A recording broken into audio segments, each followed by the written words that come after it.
ดังลมพัดพากลิ่นหอมจากบุพภา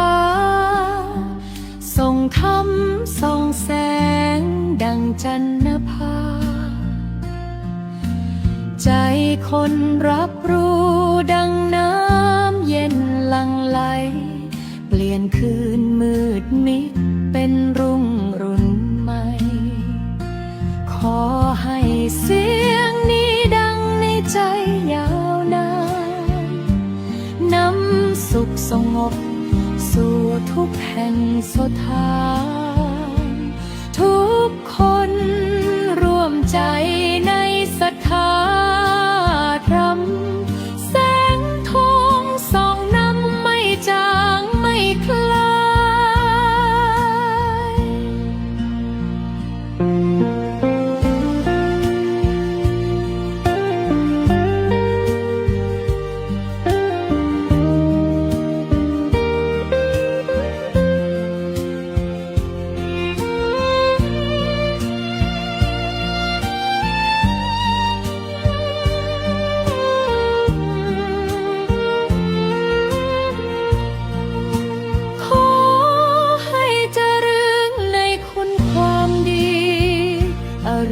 สักนี้บุญช่วยนำพาจากใต้อีสานเหนือสุดขอบฟ้าเสียงธรรมนี้นำพาความสุขมา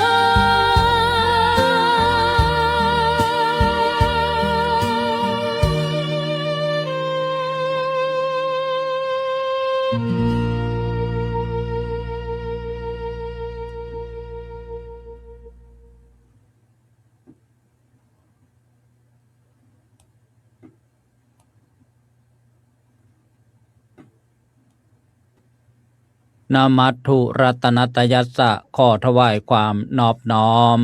แด่พระรัตนตรัยกราบถวายความเคารพพระมหาเถระพระเถรานุเถระเจ้าคณะพระสังฆาธิการกราบถวายความเคารพหลวงพ่อเจ้าคุณพระเทพวชิรวิเทศประธานสมัชชาทรงไทยในสหรัฐอเมริกาเจ้าอาวาสวัดพุทธานุสรณ์สหรัฐอเมริกาถวายความเคารพพระธรรมวิทยากรพระธรรมทูตในรายการเสียงธรรมจากสมัชชาทรงไทยในสหรัฐอเมริกามีพระเดชพระคุณหลวงพ่อเจ้าคุณพระวิเทศสิทธิธรรมพรหลวงพ่อเจ้าคุณฤทธิ์รองประธานสมัชชาทรงไทยในสหรัฐอเมริกาฝ่ายเผยแพร่เจ้าวาดวัดธรรมยตารามรัฐวอชิงตันสหรัฐอเมริกาและครูบาอาจารย์พระธรรมวิทยากรพระธรรมทูตทุกรูปนะครับกับขอโอกาสเป็นผู้ดำเนินรายการครับขอสวัสดีน้องสมณเณรและเจริญพรญาติโยมผู้ฟังผู้ชมทุกท่านซึ่งขณะนี้ท่านกำลังรับชมและรับฟังรายการสนทนาธรรมออนไลน์เสียงธรรมจากสมัชชาทรงไทยในสหรัฐอเมริกาโดยพระธรรมทูตที่ประเทศสหรัฐอเมริกาประเทศอังกฤษประเทศไทยทั่วโลกรวมกันจัดการสนทนาธรรมออนไลน์เป็นประจำทุกสัปดาห์วันอังคารและวันพุธเวลาที่ประเทศไทยเริ่มกันที่20 นาฬิกาถึง 21 นาฬิกา 30 นาทีประเทศสหรัฐอเมริกายามเช้าที่แคลิฟอร์เนีย 6 นาฬิการัฐนิวยอร์ก 9 นาฬิกาประเทศอังกฤษ13 นาฬิกายุโรป13 นาฬิกาพบกันวันนี้ตรงกับวันขึ้น12ค่ำเดือน9ปีมะเมียวันพุธที่ขออภัยวันอังคารที่25สิงหาคมพุทธศักราช2569ค่ำคืนวันนี้หัวข้อสนทนาธรรมครึ่งปีผ่านไปเรามาทบทวนชีวิตกันดีไหมกำไรหรือขาดทุนเจริญพรต้อนรับญาติโยมทุกท่านเข้าสู่รายการที่เข้ามาแล้ววันนี้ช่องทางเชื่อมโยงสัญญาณทางเทคนิคขัดข้องไปเล็กน้อยจึงทำให้ถ่ายทอดสดได้ช้ากว่าปกติตอนนี้ออกอากาศทางสื่อโซเชียล ออนไลน์นะทุกช่องทางปกติแล้วจะได้นำพาญาติโยมมากราบนมัสการถวายความเคารพพระธรรมวิทยากรพระธรรมทูตค่ำคืนวันนี้พร้อมกับผู้ดำเนินรายการรูปแรกได้รับความเมตตาจากหลวงพ่อเจ้าคุณพระวิเทศสิทธิธรรมพรหลวงพ่อเจ้าคุณฤทธิ์รองประธานสมัชชาสงฆ์ไทยในสหรัฐอเมริกาวัดอตัมมยตารามรัฐวอชิงตันสหรัฐอเมริกาถวายความเคารพครับครับผ รูป ม ต่อมาพระอาจารย์พระครูเกษมพิษโสพลผู้ช่วยเจ้าอาวาสวัดพิษโสภารามผู้อำนวยการสถานีวิทยุกระจายเสียงวัดพิษโสภาราม FM 102.75 เมกะเฮิรตซ์อำเภอเขมราชจังหวัดอุบลราชธานีถวายความเคารพครับ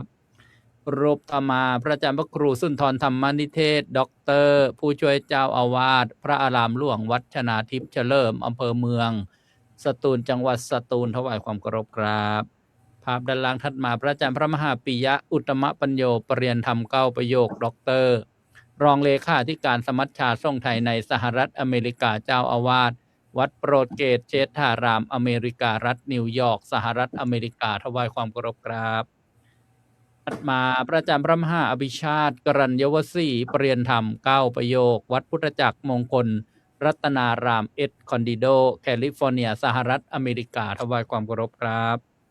ถัดมาพระอาจารย์พระมหาวัลลบอัคคธรรมโมวัดอตัมมยตารามรัฐวอชิงตันสหรัฐอเมริกาถวายความเคารพครับถัดมาด้านล่างพระอาจารย์พระประหลัดประภาสปุญญธรรมโม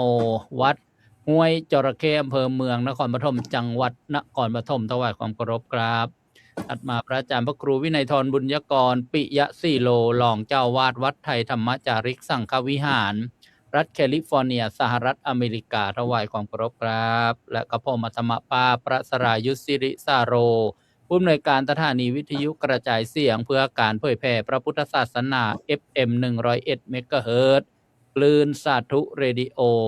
วัดท่าพระยาจากอำเภออู่ทองจังหวัดสุพรรณบุรีและถ่ายทอดไปยังภาคีเครือข่ายเผยแผ่พระพุทธศาสนาหลายคืนความที่หลายจังหวัดหลายสถานีพร้อมเพรียงกันออกอากาศค่ำคืนวันนี้ได้รับความเมตตาจากครูบาอาจารย์ได้เป็นผู้ดำเนินรายการขอแจ้งญาติโยมให้ทราบว่าหลวงพ่อพระครูรัตนปัญญาวิเทศหลวงพ่อกุ๊กไก่ติดศาสนกิจวันที่23 24 25และ26เดินทางไปต่างรัฐไปเยี่ยมพระมหาเถระที่อาพาธที่เมืองไมอามีจึงไม่สะดวกในการเข้าดำเนินรายการเพื่อความต่อเนื่องในการสนทนาธรรมเรื่องครึ่งปีผ่านไปเรามาทบทวนชีวิตกันดีไหมกำไรหรือขาดทุนกับขอความเมตตาหลวงพ่อเจ้าคุณฤทธิ์ได้เปิดการสนทนาธรรมค่ำคืนวันนี้ด้วยความเคารพครับขอถวายความเคารพพระเดชพระคุณพระเทพวชิรวิเทศประธานสมัชชาสงฆ์ไทยในสหรัฐอเมริกาวัดพุทธานุสรณ์พระเถรานุเถระเพื่อนพระธรรมทูตทั่วโลกและพระวิทยากรทุกรูปกับผมญาติโยมพุทธบริษัททั้งหลายในหัวข้อวันนี้ก็น่าสนใจอีกเช่นเคยมันเป็นหัวข้อที่มันใกล้ตัวเรามองเห็นกันชัดๆญาติโยมเองก็ได้สำรวจตัวเองเป็นหัวข้อที่เรามาสำรวจตัวเองบางทีก็เรียกว่าตั้งงบดุลชีวิตหรือบาลานซ์ชีตของชีวิตเรานั่นเองควรจะมีเพราะว่าอบดุลชีวิตเนี่ยจริงๆมันเป็นเรื่องสำคัญมากๆนะเพราะว่าบางท่านบางคนอาจจะมีความทุกข์จำเจความทุกข์ซ้ำซากความทุกข์ติดลมอะไรก็ว่าไปใช่ไหมมันอยู่อย่างนั้นตลอดเวลามันไม่มีโอกาสที่เราจะหลุดออกมาจากสิ่งเหล่านั้นได้เลยที่จริงมันไม่ได้มีอะไรมากมายมันติดขัดอยู่ในเรื่องความคิดเรื่องอะไรเนี่ยที่มีอยู่ในใจเรานั่นแหละเพราะฉะนั้น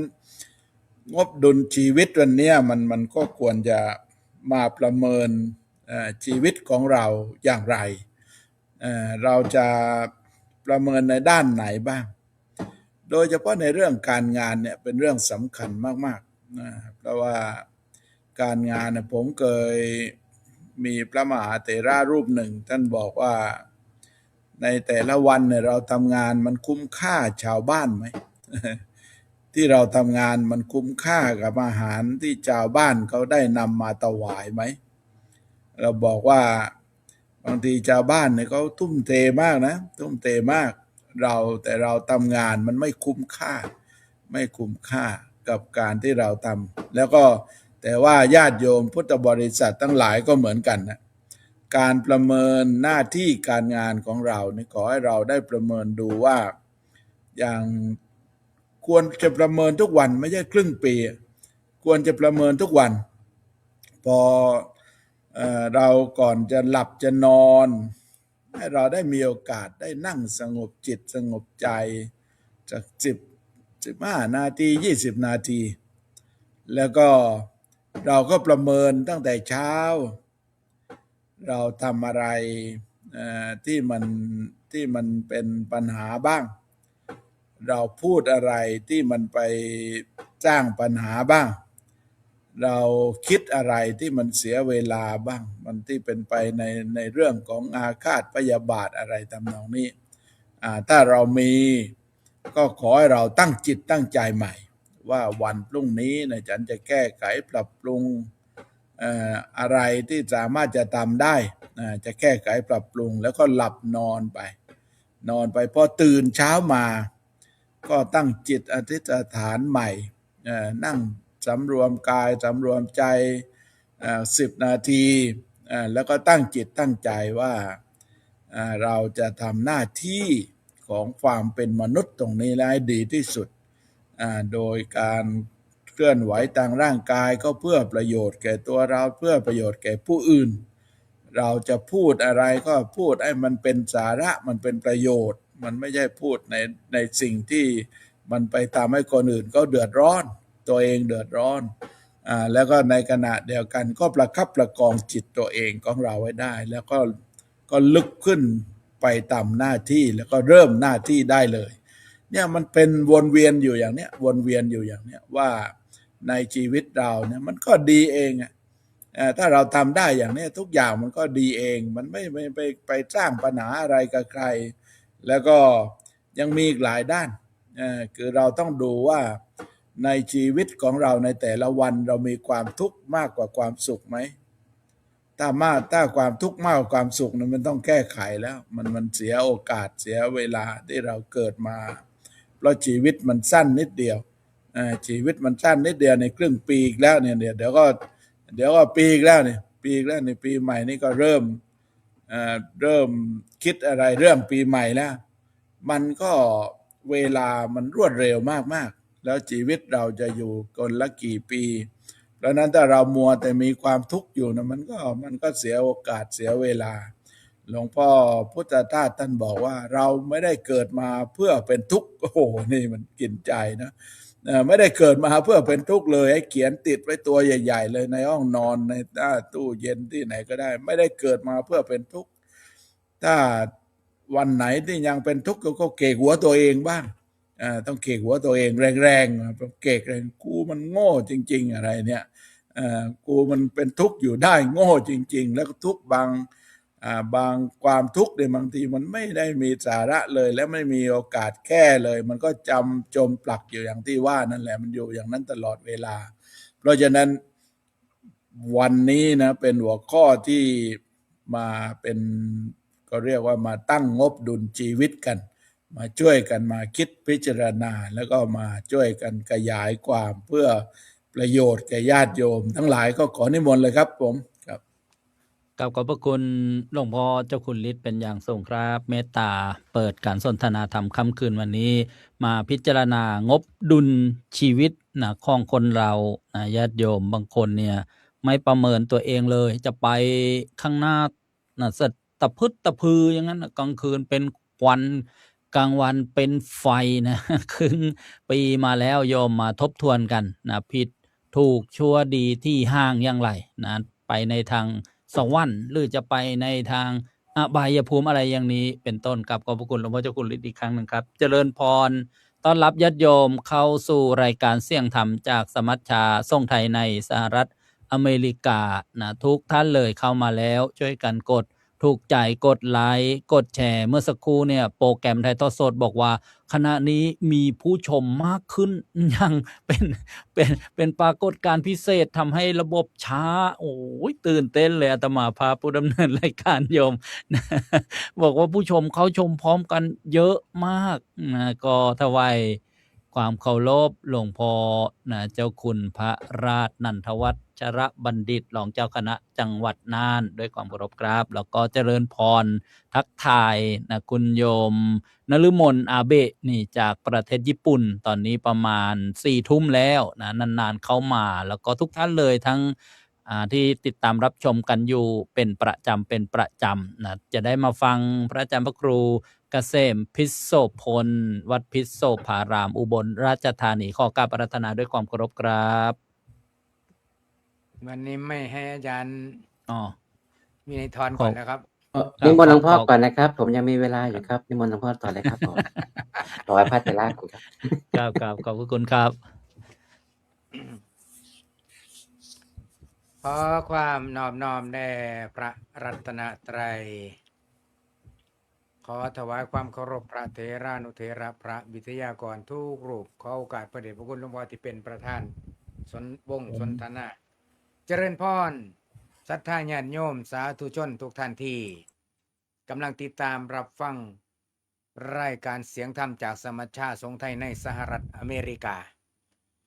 ค่ำคืนมื้อนี้ในประเทศไทยบรรยากาศใส่ได้ฝนหยุดตก เฉพาะอุบลนะจังหวัดอื่นบ่ทราบ แล้วก็หัวข้อเรื่องมื้อนี้ศรัทธาญาติโยมคันแม่นว่าผู้ใดฟังแล้วบ่คิดนิดโอ้เป็นตาย้านโยมนะ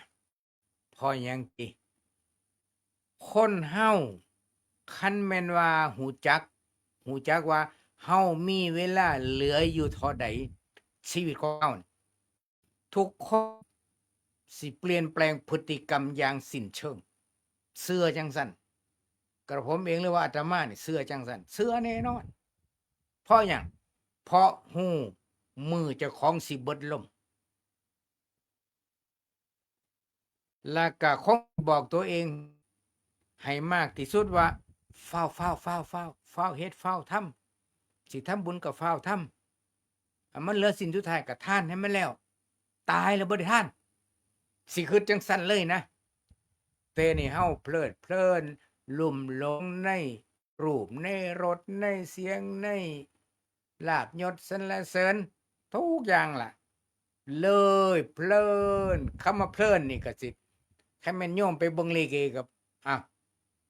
นั่งเบิดคืนสอดแจ้งแป๊บเดียวทำไมมันสว่างแล้ววะนั่นน่ะเขาเอิ้นเพลิน ไปเบิ่งลิเกแป๊บเดียวเที่ยงคืนแล้วแต่ว่าสำหรับคนมีทุกข์เช่นรอคนรัก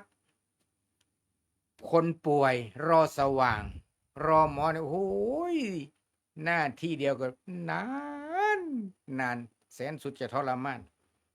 แต่เฮ็ดจังไดก็เลยอยากมองมุมมองหนึ่งให้ญาติโยมได้มองเห็นว่าถึงแม้น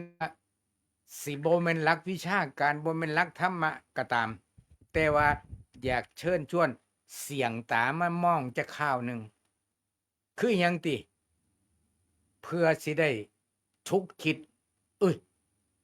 เวลาเราอาจจะเหลือน้อยอาจสิได้คิดจังซี่นะนี่คือเหตุผลคนเฮาเกิดมานี่มันมีเวลาถัวเฉลี่ยในยุคสมัยปัจจุบันเพิ่นว่ากับนี่คนเฮาอายุแค่75ปีผู้ใดได้เลยนั่นไปถือว่ากำไรชีวิตนั่นนี่ทางพุทธศาสนาเพิ่นว่าจังซั่นคนเฮาเกิดมาปั๊บมีอายุแค่840เดือน 25,200 วัน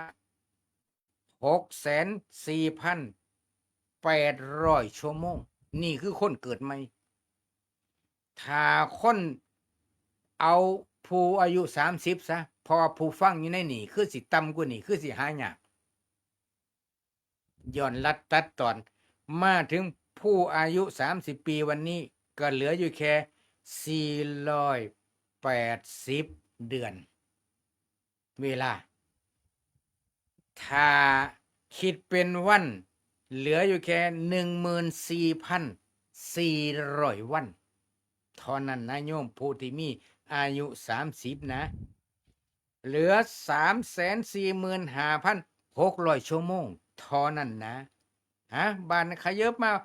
เบิ่งคนอายุ45 ปีบัดย้อนลัดตัดตอนเพื่อกระชับเวลาผู้ที่มีอายุ45 ปีแล้วตอนนี้มีอยู่เวลาอยู่แค่300 เดือน 9,000 วัน 216,000 ชั่วโมงเท่านั้นเด้อโยมเด้อ เอามาเบิ่งผู้ที่อายุ55เหลือเท่าใดบัดอายุผู้ใดอายุ55ยกมืออ้าวมีบ่ อายุ55ครับเหลือ180 เดือนครับ 5,400 วัน 129,600 ชั่วโมงครับถ้าคือจังผมนี่นะผมนี่66ตอนนี้ในเขตตารางผมเขียนไว้นี่ถ้า65ตอนนี้เหลืออยู่60 เดือนครับผู้ใด65 ปีนะเหลืออยู่60 เดือน 1,800 วัน 43,200 ชั่วโมงนี่เวลาที่เหลือถ้า70ก็เอิ้นว่าหัวใจหยุดทำงานลมหายใจบ่เคลื่อนไหว อันนี้ถ้าญาติโยมทุกคนได้ฟังได้คิดแล้วก็จื้อแล้วก็ฝังใจสิเป็นเหตุเป็นปัจจัยกระตุ้น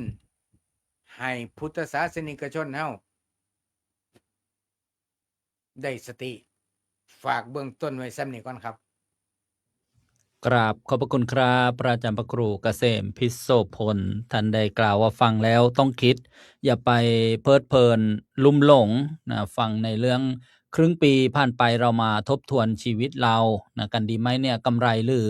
ขาดทุนท่านมาบอกนะวันเดือนปีนะแต่ก็โดยเฉลี่ยโดยประมาณนะญาติโยมเราตอนคลอดออกมาจากคันมารดาเนี่ยได้ใบมา1 ใบนะสูติบัตร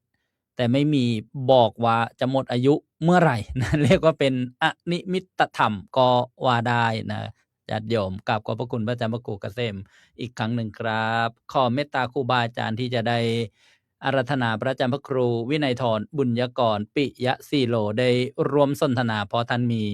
ศาสนกิจที่กำหนดด้วยเวลาขอกราบอาราธนาครับ กับขอโอกาสถวายความเคารพพระเดชพระคุณพระเวทเทศสิทธิธรรมพรพระอาจารย์ผู้ร่วมสนทนาธรรมทุกรูปนะครับแล้วก็เจริญพรญาติโยมท่านทั้งหลายที่รับฟังในขณะนี้แล้วก็ย้อนหลังก็ตามวันนี้อยู่ในลำดับที่3นะครับก็วันนี้ได้ยินหัวข้อแล้วผมก็นั่งคิดพิจารณาต้องขอบคุณหัวข้อนี้มากๆนะครับที่ทำให้มีโอกาสได้ทบทวนชีวิตของตัวเองเหมือนกันเมื่อวัน2 วันที่ผ่านมาครับพระอาจารย์ทุกรูปครับญาติโยมท่านทั้งหลายผมได้มีโอกาสได้ทบทวนงานนะครับว่าเมื่อก่อนหน้านั้นเราคุยกันว่าเข้าพรรษาเรื่องของเข้าหาธรรมเนี่ยเราจะพัฒนาชีวิตของตัวเองอย่างไรเราเข้าพรรษามาก็เกือบเดือนแล้วเนาะผมก็มานั่งทบทวนว่าเข้าพรรษามาผมทำกิจกรรมอะไรไปบ้างผมก็ทบทวนกิจกรรมออกเป็น5กิจเป็น9โครงการ9กิจกรรมที่ทำพอมาเจอหัวข้อนี้มันพอเหมาะพอดีเลยก็เลยเขียนไว้ว่าประมาณเข้าพรรษาที่ผ่านมาทำโครงการอะไรบ้างก็9โครงการนั่นคือเป็นเรื่องของการทบทวนงานแต่วันนี้มาเป็นเรื่องของการครึ่งปีที่ผ่านไปมาทบทวนชีวิตกันดีไหมเป็นคำถามที่ดีมากๆอาจารย์เจ้าคุณบอกว่าต้องสำรวจงบดุลของชีวิตผมว่าเราควรทุกคนจะต้องมีการตรวจสอบระบบของชีวิตนะครับทุกคนจะต้องมีถ้าไม่มีการตรวจสอบแล้วเนี่ยชีวิตมันจะขาดคุณภาพเหมือนการทำงานเนาะอาจารย์ครับพระมหาปิยะครับมันต้องมีการระบบตรวจสอบคุณภาพวงจรคุณภาพนะครับ PDCA ใช่ไหมครับ อาจารย์ ใช่ไหมอาจารย์วิทยากรค่ายคุณธรรมต้องมีทำอย่างเงี้ย มันจึงได้ให้องค์กรจะได้มีคุณภาพมีประสิทธิภาพ การงานของเราก็ควรจะต้องมีเช่นเดียวกันนะครับคราวนี้การตรวจสอบระบบตรวจสอบคุณภาพของชีวิตน่ะมันทำให้เรารู้ว่าอะไรคือคุณค่าของชีวิตที่แท้จริงครับและจะนำไปสู่การเป็นที่พึ่งของตนเองและเป็นที่พึ่งของผู้อื่นได้ผมขอเสนอแนวคิด4 ทอครับอาจารย์ อภิชาติครับ4 ทอนะครับทอที่1ครับมีทุนครับทอที่2มีธรรมครับทอทหารสระอำนี่นะครับทอที่3มีทวนครับและทอที่4มีที่ครับแต่ละตัวเนี่ยเป็นยังไงบ้างครับมีทุนเนี่ยผมคิดว่าแต่ละคนเนี่ยมันมีทุนที่ใกล้เคียงกันมากที่สุดก็คือขันธ์ห้าคนเราจะต้องมีรูปมีกายมีรูปมีนามมีกายมีใจคล้ายๆคล้ายคลึงกันแต่อาจจะแตกต่างกันสมบูรณ์แตกต่างกันแต่ทุกคนมีเหมือนกันก็คือมีขันธ์ห้าเหมือนกันทำยังไงถึงจะใช้ขันธ์ห้าเนี่ยให้เกิดประโยชน์ต่อการพัฒนาคุณภาพชีวิตพัฒนางานของตัวเองได้อย่างเต็มที่นั่นเป็นสิ่งสำคัญครับคราวเนี้ยคำว่ามีธรรมแล้วจะทำยังไงล่ะธรรมในที่นี้ก็คือการพัฒนานะครับหรือว่าภาวนาสี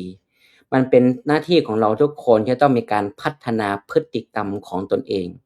ทั้งเรื่องของกายกรรม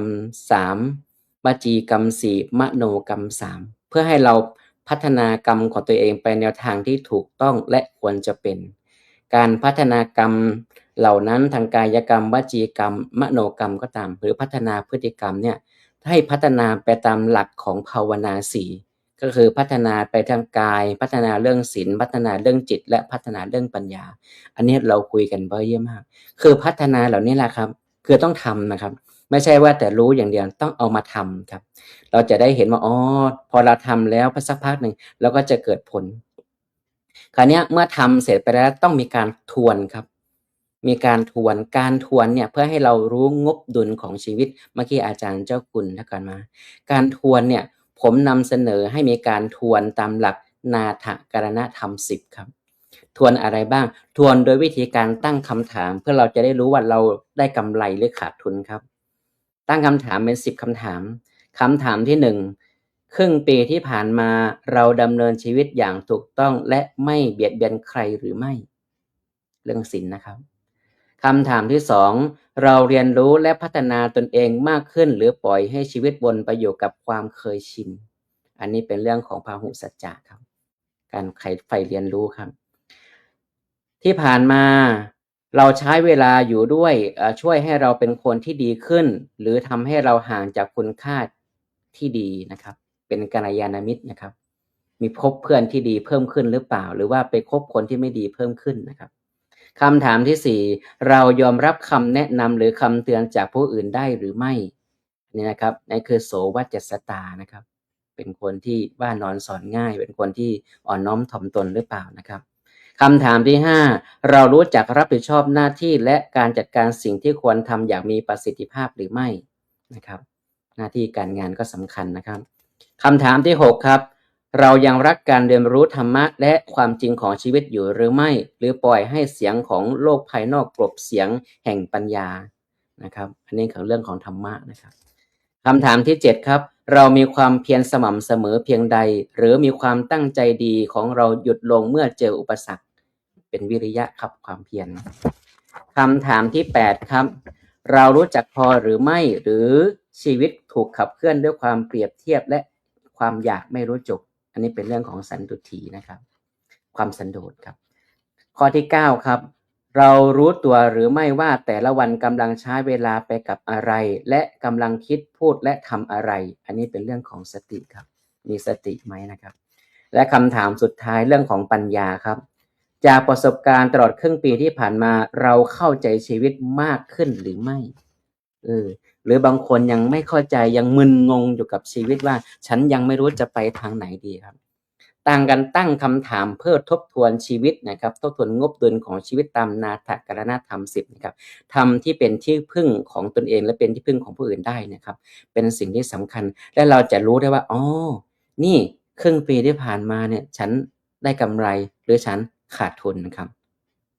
และสุดท้ายครับเราจะมีที่ในที่นี้ก็คือที่พึ่งครับเป็นที่พึ่งของตนเองได้และเป็นที่พึ่งของผู้อื่นได้ทั้งประโยชน์ตนและใช้ประโยชน์ท่านและมันก็จะวนกลับมาทอตัวแรกต่อครับคือมีทุนไปสู่ทอที่สองคือมีธรรมนะครับทอตัวที่สามก็คือมีทวนและทอตัวที่สี่ก็คือเป็นที่พึ่งของตนเองและของผู้อื่นได้ครับฝากไว้เป็นแนวคิดเพื่อพิจารณา4ทอนะครับเพื่อจะได้สำรวจงบดุลของชีวิตของแต่ละคนแต่ละท่านครับขอบคุณครับขอบพระคุณครับ พระอาจารย์พระครูวินัยธรบุญยกรปิยะสี่โลโอ้โหนะต้องนะมี4ทอนะญาติโยมมีทุนมีธรรมมีทบทวนนะแล้วก็มีที่พึ่งนี่บางทีถ้าขาดการพิจารณานะเหล่านี้เราก็จะอาจจะตกระกรรมลำบากไปได้นะเพราะฉะนั้นค่ำคืนวันนี้เข้ามาสดับรับฟังครึ่งปีผ่านไปเรามาทบทวนชีวิตกันดีไหมกำไรหรือขาดทุนจะได้ขอโอกาสครูบาอาจารย์ที่จะได้อาราธนานะครูบาอาจารย์ที่อยู่ด้านล่างครับเห็นใจท่านนะครับครูบาอาจารย์มาเปิดห้องปุ๊บมาปั๊บนะมานั่งผมก็รู้สึก นะเกรงใจแต่ศรัทธานะความเพียรความขยันท่านอยู่ที่จังหวัดนครปฐมนะชาวบ้านก็เรียกกันว่าท่อห้างยุ้งนะผมเนี่ยอยู่สุพรรณบุรีเขาบอกว่าซ่อห้างยาวนะขอกราบอาราธนาพระอาจารย์พระนะประหลัดประภาสปุญญธรรมโมวัดห้วยจระเข้นครปฐมครับ นมัตถุรัตนัตยสสะขอความนอบน้อมต่อพระรัตนตรัยขอถวายความเคารพพระเดชพระคุณพระวิเทศสิทธิธรรมาภรณ์ประธานในที่เสวนาและน้อมกราบคารวะนมัสการครูบาอาจารย์ทุกรูปนะครับขอโอกาสครับเจริญพรเจริญธรรมญาติโยมทุกคนทุกท่านเข้าสู่รายการเสียงธรรมจากสมัชชาสงฆ์ไทยในสหรัฐอเมริกาวันนี้เขามีเรื่องนะโยมนะตั้งชื่อเรื่องไปแล้วว่าครึ่งปีผ่านไปเรามาทบทวนชีวิตกันดีไหมกำไรหรือขาดทุนนะจากต้นปีที่ผ่านมาเราเดินทางผ่านเดือนมกรากุมภามีนาคมเมษายนพฤษภาคมมิถุนายนกรกฎาคมและกำลังเข้าสู่ช่วงครึ่งหลังของปีแล้วลองถามตัวเองเบาๆนะครึ่งปีที่ผ่านมาเนี่ยชีวิตของเรากำไรหรือขาดทุนคำถามนี้ไม่ได้หมายถึงเงินในบัญชีนะโยมนะไม่ได้หมายถึงบ้านรถที่ดินหรือทรัพย์สินที่เพิ่มขึ้นแต่หมายถึงในครึ่งปีที่ผ่านมาเนี่ยเรามีความสุขเพิ่มขึ้นไหมมีธรรมะเพิ่มขึ้นหรือไม่มีสติขึ้นหรือไม่เป็นคนดีขึ้นหรือเปล่าและที่สำคัญนะเรารักและเข้าใจตัวเองมากขึ้นหรือยังย้ำเรารักและเข้าใจตัวเองมากขึ้นหรือยังฟังอีกครั้งหนึ่ง เรารักและเข้าใจตัวเองมากขึ้นหรือยังอันนี้ถ้าเรารักและเข้าใจตัวเองมากขึ้นเราก็จะให้โอกาสตัวเองในการที่จะพัฒนาตัวเองนะชีวิตไม่ใช่บัญชีธนาคารแต่ก็ต้องมีการตรวจสอบเวลาทำธุรกิจเนี่ยเราต้องตรวจสอบนะตรวจสอบบัญชีแม้แต่จะเซ็นค้ำประกันอะไรก็ตามเนี่ยต้องทำสัญญานะไม่งั้นโดนฟ้อง16 ล้านนะครับเพราะเชื่อใจกันน่ะเพราะฉะนั้นชีวิตไม่ใช่บัญชีธนาคารแต่ก็ต้องมีการตรวจสอบเวลาทำธุรกิจเราต้องตรวจสอบบัญชีมีรายรับเท่าไหร่มีรายจ่ายเท่าไหร่กำไรเท่าไหร่ขาดทุนเท่าไหร่ถ้าไม่ตรวจสอบวันหนึ่งอาจรู้ตัวอีกทีก็เงินหมดธุรกิจล่มแต่ไม่รู้ว่าล้มตั้งแต่เมื่อไหร่ชีวิตก็เหมือนกันนะเราควรมีเวลาสักครู่หนึ่งเพื่อเปิดบัญชีชีวิตไม่ใช่บัญชีเงินทองแต่เป็นบัญชีของความคิดคำพูดการกระทำและความสัมพันธ์ลองถามตัวเองว่าครึ่งปีกว่าที่ผ่านมาเนี่ยเราได้ทำความดีอะไรบ้างเราได้ทำให้ใครมีความสุขบ้างนะเราได้ให้อภัยใครบ้างเราได้ขอโทษใครบ้างเราได้ทำร้ายใครด้วยคำพูดหรือไม่เราเสียเวลาไปกับเรื่องที่ไม่มีสาระมากแค่ไหนและที่สำคัญนะ เราเสียเวลาไปกับการโกรธคนอื่นมากเกินไปหรือเปล่ากำไรของชีวิตไม่ได้วัดด้วยจำนวนเงินบางคนมีเงินเพิ่มขึ้นแต่ความสุขลดลงบางคนมีบ้านใหญ่ขึ้นแต่ครอบครัวกลับห่างกันบางคนมีผู้ติดตามมากขึ้นแต่กลับรู้สึกโดดเดี่ยวมากขึ้นบางคนบางคนประสบความสำเร็จในหน้าที่การงานแต่กลับไม่มีคนรักถ้าเป็นเช่นนี้เราจะเรียกว่ากำไรได้จริงหรือในทางธรรมนะกำไรของชีวิตอาจไม่ได้อยู่ที่เรามีอะไรเพิ่มขึ้นแต่อยู่ที่กิเลสเราลดลงหรือไม่ความโกรธลดลงหรือไม่ความโลภลดลงหรือไม่ความหลงลดลงหรือไม่สติปัญญาเพิ่มขึ้นหรือเปล่าถ้าครึ่งปีที่ผ่านมาเราใจเย็นขึ้นให้อภัยง่ายขึ้นรู้จักปล่อยวางมากขึ้นรู้จักทำความดีมากขึ้นนะเราจะไม่มีทรัพย์สมบัติมากขึ้นนั่นก็คือกำไรของชีวิตทีนี้ขาดทุนที่น่ากลัวที่สุดคือเสียเวลาโดยไม่ได้อะไรกลับมาเงินเสียไปเรายังหาใหม่ได้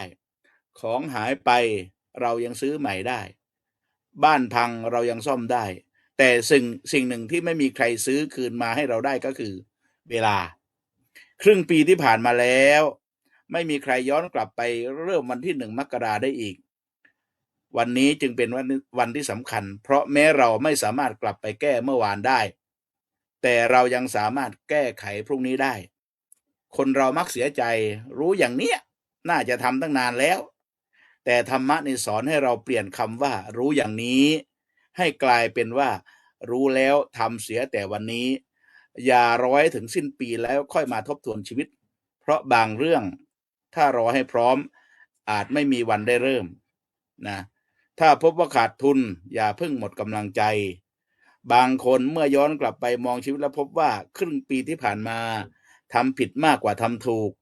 เสียเวลามากกว่าสร้างประโยชน์โกรธมากกว่ายิ้มบ่นมากกว่าขอบคุณคิดลบมากกว่าคิดดีถ้าเป็นอย่างนั้นอย่าเพิ่งตำหนิตัวเองการทบทวนชีวิตไม่ใช่เพื่อซ้ำเติมตัวเองนะแต่เพื่อรู้ตัวเพราะคนที่รู้ว่าตัวเองเดินผิดทางยังมีโอกาสกลับมาได้น่ากลัวกว่าคนที่เดินผิดทางคือคนที่เดินผิดทางแล้วไม่รู้ตัวเพราะฉะนั้นถ้าวันนี้เรารู้ว่าเราควรเปลี่ยนนั่นไม่ใช่ความล้มเหลวนะแต่คือจุดเริ่มต้นของการเปลี่ยนแปลงพระพุทธเจ้าทรงสอนให้เราพึ่งตัวเองนะมีพุทธภาษิตที่ว่าอัตตาหิอัตโนนาโถตนแลเป็นที่พึ่งแห่งตนหลักนี้ไม่ได้หมายความว่าเราไม่ต้องพึ่งใครแต่หมายถึงในที่สุดการเปลี่ยนแปลงชีวิตของเราต้องเริ่มต้นจากตัวเราเองนะยืมคำของหลวงพ่อปัญญามาว่าพิจารณาตัวเองตักเตือนตัวเองแก้ไขตัวเองและพัฒนาตัวเองรอบนี้ฝากไว้เท่านี้ก่อนครับผมขอบพระคุณครับพระอาจารย์พระประหลัดประภาสปุญญธรรมโมท่านบอกว่าต้องทำบัญชีชีวิตกันบ้างญาติโยมบัญชีคนเราต้องมีบัญชีชีวิตมีที่โยมไปยมโลกเนี่ยพญายมยังให้สุวรรณตรวจดูบัญชีเลยขึ้นไปบนเทวโลกสวรรค์เขาก็มีบัญชีเทวโลกสวรรค์ลงแผ่นทองคำคนทำความดีเนี่ยเห็นไหมแล้วท่านก็บอกว่าเวลาเนี่ยไม่มีนะไปแล้วไปเลยนะที่เราเห็นพระท่านตั้งหน้าตาลปัดญาติโยมไปไม่กลับเนี่ยแหละก็คือการเวลานะมีคำกรไว้นิดหนึ่งท่านบอกว่าอันสิ่งของหล่นหายย้อนไปหาอย่างหวังว่าได้พบประสบสมแต่คืนวันผ่านมาไม่ปรารมจะนิยมย้อนหลังอย่าว่างเลยนะก็ขอบพระคุณนะนี่มีภาพประกอบด้วยทีมงานต้องขอบพระคุณในความเมตตาของครูบาอาจารย์นะครับ กับก็พระอาจารย์พระประหลัดประภาสข่าวนาช่วยวงเล็บนะครับหาข้อมูลขอให้ทำบทความ3 นาทีนะครับขอบพระคุณครับ คราวนี้7 นาทีครับ หยอกนะครับครูบาอาจารย์ ก็กราบอาราธนาพระอาจารย์พระมหาปิยะอุตตมปัญโยปรริยนธรรม9ประโยคครับเพราะท่านมีติดใกล้กับเวลาที่จะทำภัตกิจฉันภัตตาหารเพลขอกราบอาราธนาครับ กราบขอโอกาสพระเดชพระคุณพระวิเทศสิทธิธรรมพรประธานในที่สนทนาครูบาอาจารย์เพื่อนพระธรรมวิทยากรที่เคารพทุกรูปนะครับ วันนี้ก็ต้องขอโอกาสพระมหาเถระก่อนนะครับ วันนี้ก็ดีใจที่ได้มาสนทนากับครูบาอาจารย์อีกวันหนึ่งนะทุกๆอาทิตย์วันอังคารแล้วก็วันพุธก็รู้สึกว่าเป็นเช้าที่ตื่นขึ้นมาแล้วก็มีความสุขนะเรียกว่ามีความหวังว่าจะได้ทำอะไรเล็กๆน้อยๆนะที่เป็นประโยชน์กับญาติโยมเมื่อสักครู่นะได้ฟังท่านอาจารย์เจ้าคุณฤทธิ์หรือพระวิเทศสิทธิธรรมพรท่านได้พูดว่าเราตื่นมาในแต่ละวันเนี่ยพระธรรมทูตเราเนี่ยหรือว่าพระเรานี้ได้ทำงานคุ้มค่าข้าวปลาอาหารของญาติโยมหรือเปล่าอันนี้เป็นคำพูดง่ายๆแต่ว่าลึกซึ้งกินใจนะครับบางทีฟังแล้วมันจี๊ดเข้าไปในหัวใจนะโดยเฉพาะพระธรรมทูตที่เป็นนักเผยแผ่หรือว่าคนที่นึกถึงบุญคุณของพระพุทธเจ้าของญาติโยมที่ได้เสียสละทรัพย์สินเงินทองแล้วก็ทำบุญเพื่ออุปถัมภ์ค้ำชูพระพุทธศาสนาแต่ว่าก่อนที่จะเข้าสู่หัวข้อในวันนี้เป็นวันสำคัญของประเทศสหรัฐอเมริกาอีกวันหนึ่งนะครับอาจารย์มหาพิชาติอาจารย์บุญยกรอาจารย์วันลบหรือหลวงพ่อเจ้าคุณนะครับวันนี้20:00 นที่ภาคตะวันออกของสหรัฐอเมริกานะครับแล้วก็ประมาณ 4:00 นของที่แคลิฟอร์เนียหรือซีแอตเทิลอย่าลืมนะครับไม่รู้โหวตได้หรือเปล่าต้องเข้าไปให้กำลังใจน้องเนเน่นะครับโหวต อันนี้จะเป็นชาตินิยมหรือเปล่าแต่ว่าผมนึกถึงตัวเองในสมัยที่เราเป็นสามเณรเดินบิณฑบาตนะมีญาติโยมถามน้องเนนเรียนหนักไหมเหนื่อยหรือเปล่าบางทีญาติโยมใส่ปัจจัยให้20 บาทบอกเนนเอาไปกินขนมนะตั้งใจเรียนนะลูกเนนแม่เรารู้สึกว่ามีกำลังใจนะครับอันนี้น้องเนเน่ก็เหมือนกันอายุ16เป็นเด็กที่เก่งมากเราก็อาจจะให้กำลังใจเข้าไปโหวตหรือว่าเชียร์นี่ผมว่าก็เป็น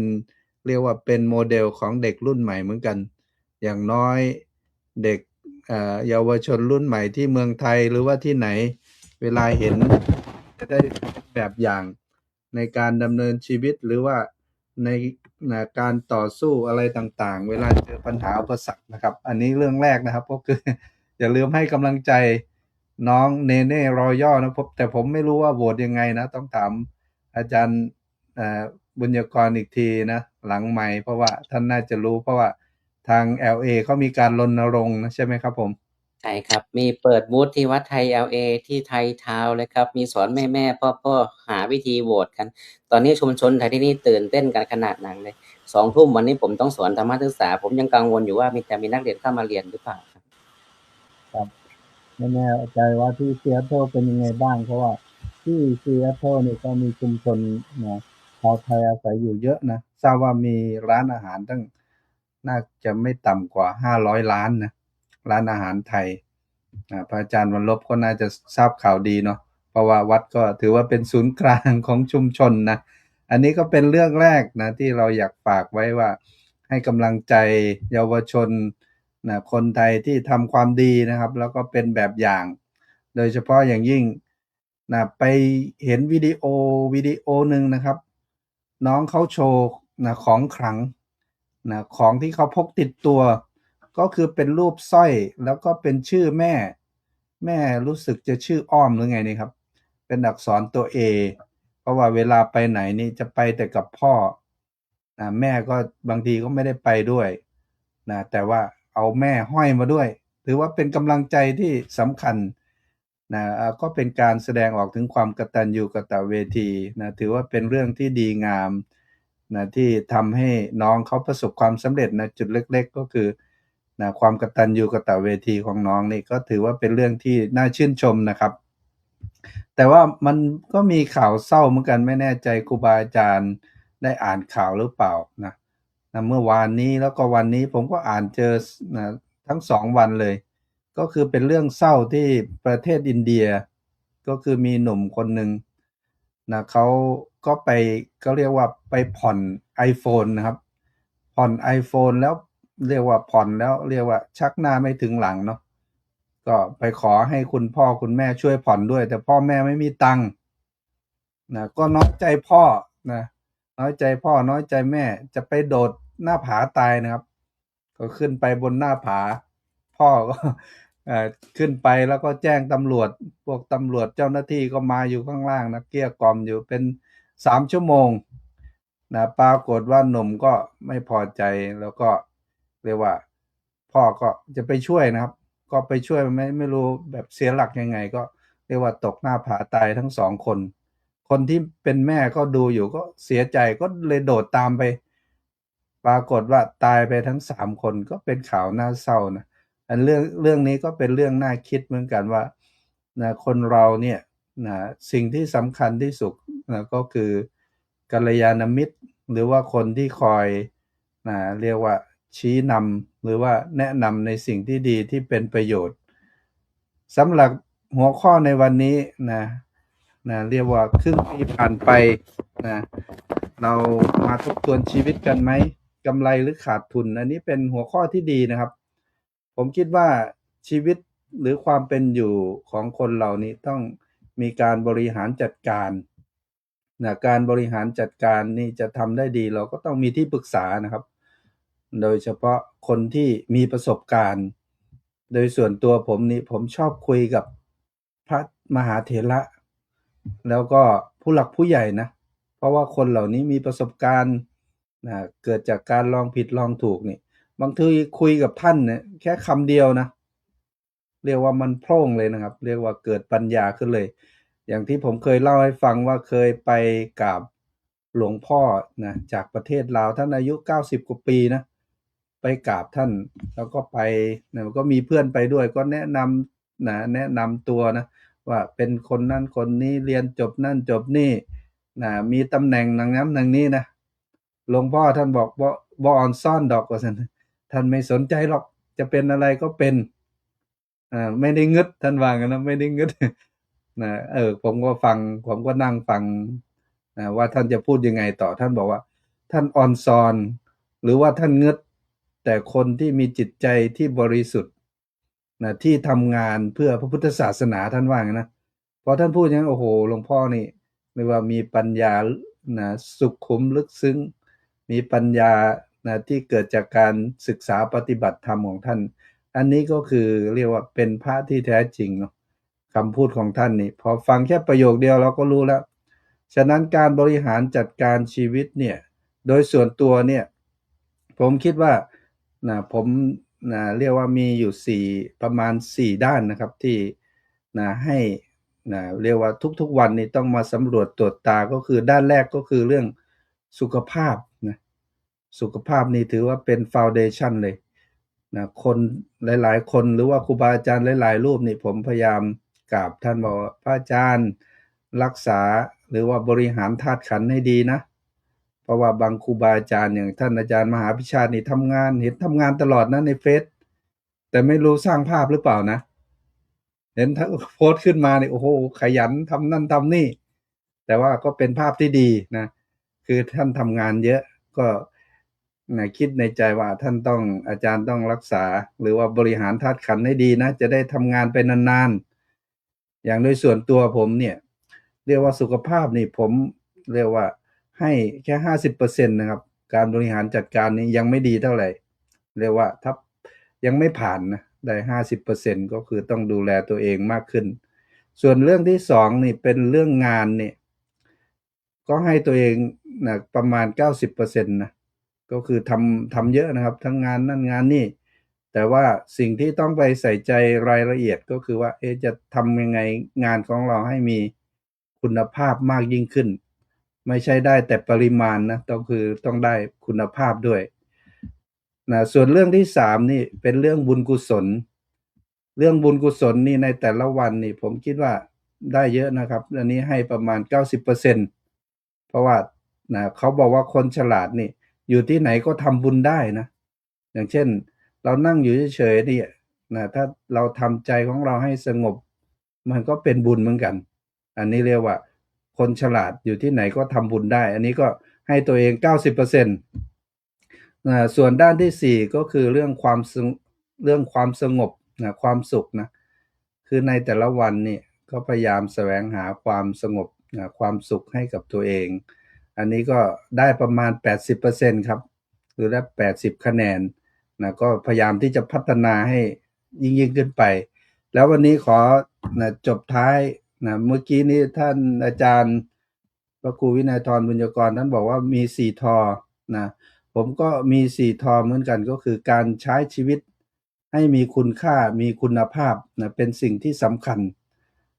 เขาบอกว่าคนคิดจะทำอะไรก็แล้วแต่ท่านบอกว่าต้องมี4ทออันทอแรกก็คือทุนนะครับจะทำอะไรต้องมีทุนทุนอาจจะเป็นเรื่องกำลังกายกำลังความคิดหรือว่าทุนทรัพย์อันที่2ต้องมีที่นะบางทีมีความรู้ความสามารถแต่ไม่มีเวทีไม่มีที่ให้แสดงนี่ก็เป็นเรื่องยากเราก็ต้องหาที่ในการแสดงนะมีครูบาอาจารย์บางรูปนี่อยู่ในวัดท่านไม่สามารถที่จะแสดงธรรมได้หรือว่าไม่สามารถที่จะสอนธรรมะได้ท่านก็ไปสอนตามห้องสมุดหรือบางทีมีเพื่อนรุ่นเดียวกันนี่อยู่ในวัดเจ้าวาดท่านไม่ให้แสดงธรรมท่านก็กลับไปแสดงธรรมที่เมืองไทยแล้วก็ไม่กลับมาอีกเลยก็มีเหมือนกันอันนี้ก็คือที่ก็เป็นเรื่องที่สำคัญอันที่3ก็คือทอธรรมก็คือต้องลงมือทำแล้วอันที่4สิ่งที่สำคัญที่สุดก็คือต้องมีทีมนะครับอย่างเสียงธรรมจากสมัชชานี่ก็มีทีมครูบาอาจารย์พระธรรมวิทยากรจากทั่วโลกเลยมาร่วมกันก็เลยทำให้งานออกมาเรียกว่าเป็นที่ยกย่องหรือว่าเชิดชูของญาติโยมในเบื้องต้นฝากไว้แค่นี้ก่อนครับผมขอบพระคุณครับท่านพระอาจารย์พระมหาปิยะอุตตมปัญโยปริยนธรรมเข้าประโยคด็อกเตอร์ท่านกล่าวถึงน้องเนเน่รอเย่นะเขาว่าจะโหวตอะไรกันนะบ้านญาติโยมอายุแค่16เองนะญาติโยมบางท่านยุควัยรุ่นยุค90ว่าไงตอนเราอายุ15เป็นยังไงมาเป็นสาวลำวงใช่ปะ อายุ15น้องเนเน่ก็ไปนู่นระดับโลกเลยพวกเราญาติโยมนี่บางคนเนี่ยยุค90เนี่ยอายุ15มาเป็นสาวลำวง แล้วก็ได้ฟังท่านเท้าความหลวงพ่อเจ้าคุณฤทธิ์นะว่าพระนี่ได้ปัจจัย4จากญาติโยมแล้วทำงานนะคุ้มนะกับที่ญาติโยมได้อุปถากหรืออย่างอันนี้ก็เป็นแบบเนี่ยเหมือนมากระตุ้นเตือนนะเป็นข้อคิดเตือนจิตสะกิดใจสถานะผู้บวชเนี่ยโยมเห็นก็ต้องไหว้นะให้พระโยมให้พระก็ต้องไหว้พระให้โยมนะโยมก็ต้องไหว้พระอีก มีที่ไหนละโยมผู้ได้รับการให้เนี่ยนะไม่ต้องไหว้ตอบนี่ได้ฟังจากหลวงพ่อเจ้าคุณพุทธทาสหมายถึงว่าเตือนจิตสะกิดใจนะในฐานะผู้บวชเข้ามาท่านก็บอกว่ามีหลวงพ่อรูปหนึ่งว่าจะไปทางโลกจะยิ่งใหญ่อย่างไรนะแต่ท่านไม่อัศจรรย์ใช่ไหมแต่ผมเคยฟังมามีหลวงพ่อรูปหนึ่งบอกที่อัศจรรย์ก็คือคนที่บวชไม่สึกนะอัศจรรย์นะโยม นั่นบอกว่างึดนะเป็นงึดเนี่ยเรียกว่าแปลกใจนะดูสิเนี่ยยังนุ่มยังแน่นนะกำลังวังชาเอามาทุ่มเทนะกับการทำงานประพฤติพรหมจรรย์แล้วท่านก็ประเมินตัวเองดูแลตัวเองนะแล้วก็ให้คะแนนนะด้านต่างๆนะเรื่องบุญกุศลบ้างอะไรอย่างนี้เป็นต้นแล้วก็ต้องมีนะ4ทอด้วยนะมีทุนมีที่นะแล้วก็ทำลงมือทำแล้วก็มีทีมนะทุนเนี่ยบางอย่างนะเรียกว่าทุนทางสังคมถ้ามุมมองในผู้บวชเป็นพระเนี่ยก็เรียกว่ามีทุนทางสังคมสูงอีกประการหนึ่งก็เพราะฉะนั้นก็เตือนจิตสะกิดใจนะระหว่างผู้บวชด้วยให้กำลังใจญาติโยมด้วยกับขอบคุณพระอาจารย์พระมหาปิยะครับการปรารถนาพระอาจารย์พระครูสุนทรธรรมนิเทศด็อกเตอร์ครับวันนี้ขอขมาอภัยครับส่งลิงก์ไม่ทั่วครับขอกราบเข้ามาครับ ขอกราบปรารถนาครับ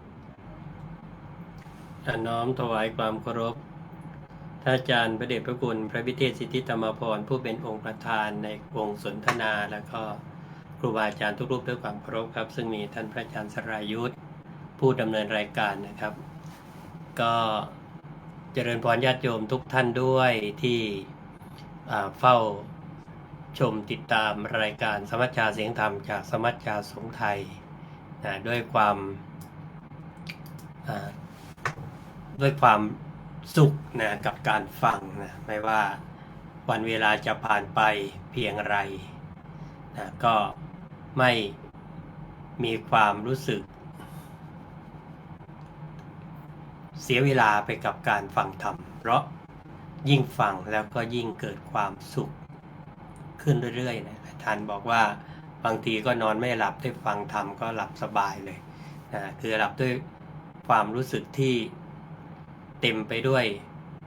ปัญญาที่เกิดจากการฟังแล้วก็หลับไปด้วยอารมณ์แห่งความสุขนะฉะนั้นก็ถือว่าเป็นเรื่องที่พระก็ได้บุญด้วยให้สิ่งที่เป็นความสุขแก่ญาติโยมโยมก็ได้บุญในส่วนที่ได้รับความสุขกลับไปจริงๆแล้วก็มีคำพูดที่ว่าวันคืนล่วงไปถามตัวเองว่าบัดนี้เราทำอะไรอยู่ก็เป็นการเตือนใจวันคืนผ่านไปต้องให้ได้อะไรบ้างที่เป็นคุณงามความดีอย่างคำมิลเลอร์นี่ก็เมื่อประมาณสักชั่วโมงที่แล้วก็ได้เดินชมสวนอยู่กับครอบครัวแล้วก็สุนัขตัวโปรดเนี่ยบรรยากาศก็สวยงามก็มีความสุขแล้วก็ได้ฟังธรรมกันไปด้วยนะพักผ่อนไปด้วยได้ฟังธรรมไปด้วยผ่อนกายด้วยการทำให้ร่างกายได้ผ่อนคลายพักผ่อนใจด้วยทำให้จิตใจได้ผ่อนคลายวางเรื่องที่มันหนักในใจให้เบาลงอันเรื่องของเรื่องราวชีวิตนะครึ่งปีผ่านไปแล้วเรามาทบทวนชีวิตกันดีไหมว่ากำไรหรือขาดทุนนะเป็นเรื่องที่พอได้พูดว่ากำไรหรือขาดทุนมันก็ต้องมีไม่กำไรก็ขาดทุนไม่ขาดทุนก็กำไรมากบ้างน้อยบ้างมันก็ไม่ได้วัดกันที่เงินอย่างเดียวว่าจะได้กำไรหรือขาดทุนแต่จะดูว่าเราได้ความดีได้ความสุขได้ความสัมพันธ์หรือมีปัญญาเพิ่มขึ้นหรือไม่นะกับวันเวลาที่ผ่านไปนะที่ก็บอกว่าอย่าโตแต่ตัว นะให้มันเติบโตมาพร้อมกับสติปัญญาด้วยนะนั่นครึ่งปีผ่านไปก็ลองหยุดทบทวนชีวิตกันสักครั้งหนึ่งนี่ก็ผ่านมาแล้วเท่าไหร่แล้วเดือนที่8แล้วใกล้จะสิ้นเดือนอีกแล้ว8นะเดือนที่8ก็เหลืออีก4เดือนแล้วก็จะสิ้นปีอีกแล้วนะนั่นก็ผ่านครึ่งปีมาแล้วหลายคนอาจจะตั้งคำถามตัวเองแล้วปีนี้เราได้อะไรมาบ้างแต่บางคนก็บอกเงินได้เพิ่มขึ้นงานก็ดีขึ้นบ้านก็เสร็จแล้วได้แล้วมีอะไรใหม่ๆเกิดขึ้นแต่ในทางธรรมะเนี่ยเราก็จะถามให้ลึกไปกว่านั้นอีกว่าครึ่งปีที่ผ่านมานั้นเราได้เป็นคนที่ดีขึ้นแล้วหรือยังดีกว่าปีก่อนไหมเราได้สร้างความสุขให้กับใครบ้างมีใครบ้างที่ได้รับความสุขจากการช่วยเหลือของเราไม่ว่าจะโดยตรงหรือโดยอ้อมเราเสียอะไรไปกับ6 เดือนที่ผ่านมานี่ก็เกือบจะ8 เดือนที่ผ่านไปแล้วเพราะบางครั้งเงินในบัญชีเพิ่มขึ้นแต่บางคนนั้นความสุขกลับลดลงบางคนมีทรัพย์มากขึ้นแต่เวลาให้กับครอบครัวน้อยลงบางคนประสบความสำเร็จในหน้าที่การงานมากขึ้นแต่กลับสูญเสียสุขภาพและความสัมพันธ์ที่เคยมีต่อกันดังนั้นการทบทวนชีวิตจึงเหมือนกับการได้ลองมาเปิดดูบัญชีชีวิตแล้วก็ตรวจดูว่าอะไรคือกำไรและอะไรคือขาดทุนที่1เลยกำไรที่1คือได้เป็นคนดีขึ้นสมมติว่าถ้าครึ่งปีที่ผ่านมาเนี่ยอย่างที่อาจารย์พูดเมื่อกี้เราโกรธน้อยลงแล้วเรารู้จักการให้อภัยมากขึ้นเนี่ยพูดดีขึ้นมีเมตตามากขึ้นนั่นก็ถือว่าเป็นกำไรชีวิตแล้วเมื่อก่อนเนี่ยอาจจะเป็นคนที่พูดไม่ถูกใจเราอาจจะโต้เถียงทันทีนะมีใครมาพูดกับเราในทางที่ไม่ดีแต่วันนี้เรารู้จักหยุดหายใจแล้วก็เลือกไม่ตอบโต้ นิ่งได้มากขึ้นอาจไม่ได้เพิ่มขึ้นแต่ว่าคุณภาพของใจของเราดีขึ้นอันนี้คือกำไรที่มีคุณค่ากำไรที่สองคือมีสติมากขึ้นไหมเมื่อก่อนเจอปัญหาแล้วตกใจทันทีแต่วันนี้รู้จักตั้งสติมองปัญหาด้วยปัญญามองตามความเป็นจริงแล้วค่อยๆแก้ไขไปอันนี้คือกำไรที่เรียกว่าได้ปัญญาบางครั้งบทเรียนที่ยากที่สุดในชีวิตคือกลับกลายเป็นครูที่ดีที่สุดสำหรับเรากำไรที่สามคือมีความสัมพันธ์ที่ดีขึ้นไหมก็ถามตัวเองว่าเราได้โทรหาพ่อแม่บ่อยขึ้นกว่าปีก่อนไหมเราใส่ใจคนในครอบครัวมากขึ้นกว่าเดิมไหมเราเคยขอโทษคนที่ทำให้เราเสียใจหรือยังที่ทำให้เขาเสียใจนะเคยขอโทษเขาไหมที่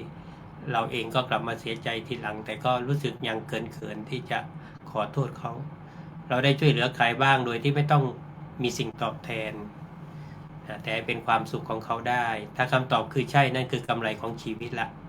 เพราะสุดท้ายแล้วสิ่งที่ทำให้เรารู้สึกอบอุ่นใจไม่ใช่จำนวนคนที่รู้จักเราแต่คือจำนวนคนที่เราได้มอบความรักและความปรารถนาดีให้กับเขาต่างหากกำไรที่สี่ก็คือได้ทำความดีครึ่งปีที่ผ่านมาเราอาจไม่ได้ทำความดีครั้งใหญ่หรอกแต่ความดีเล็กๆที่เราทำอย่างต่อเนื่องมันก็มีความหมายเช่นว่าได้ช่วยเหลือคนเฒ่าคนแก่ในการพาข้ามถนนอะไรเมื่อก่อนเราก็ได้ยินอยู่บ่อยหรือแม้กระทั่งช่วยถือของให้กำลังใจคนที่กำลังท้อแท้ชีวิตรู้จักการแบ่งปัน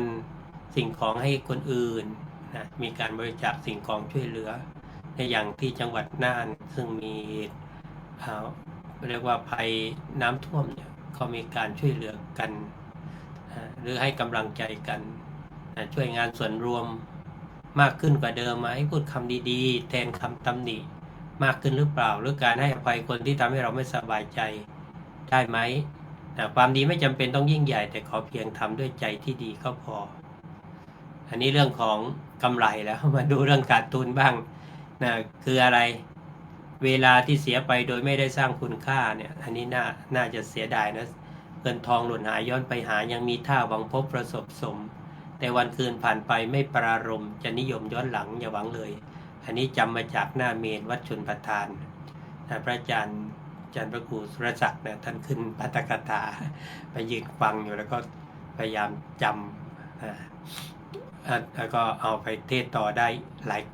ลายธรรมะแล้วเหมือนกัน ขาดทุนโดยเรื่องของเวลาเนี่ยสิ่งที่เสียไปยังหาใหม่ได้แต่เวลาที่ผ่านไปแล้วไม่สามารถซื้อคืนได้แม้มีเงินทองมากมายก็ลองถามตัวเองว่า6เดือน7เดือน8เดือนที่ผ่านมาเราใช้เวลาไปกับอะไรบ้างหากใช้เวลาส่วนใหญ่ไปกับความโกรธความน้อยใจการเปรียบเทียบตัวเองกับคนอื่นหรือการทะเลาะกันในโลกออนไลน์อันนี้เป็นเรื่องขาดทุนทางเวลาเลยใช้เวลา2 ชั่วโมงต่อวันไปกับการเลื่อนโทรศัพท์โดยไม่มีเป้าหมายเมื่อผ่านไปครึ่งปีเวลาจำนวนมากก็หายไปโดยที่ไม่ได้อะไรกลับมาและบางครั้งเราก็คิดว่าเราฆ่าเวลาแต่จริงๆแล้วเวลาต่างหากที่ฆ่าเราขาดทุน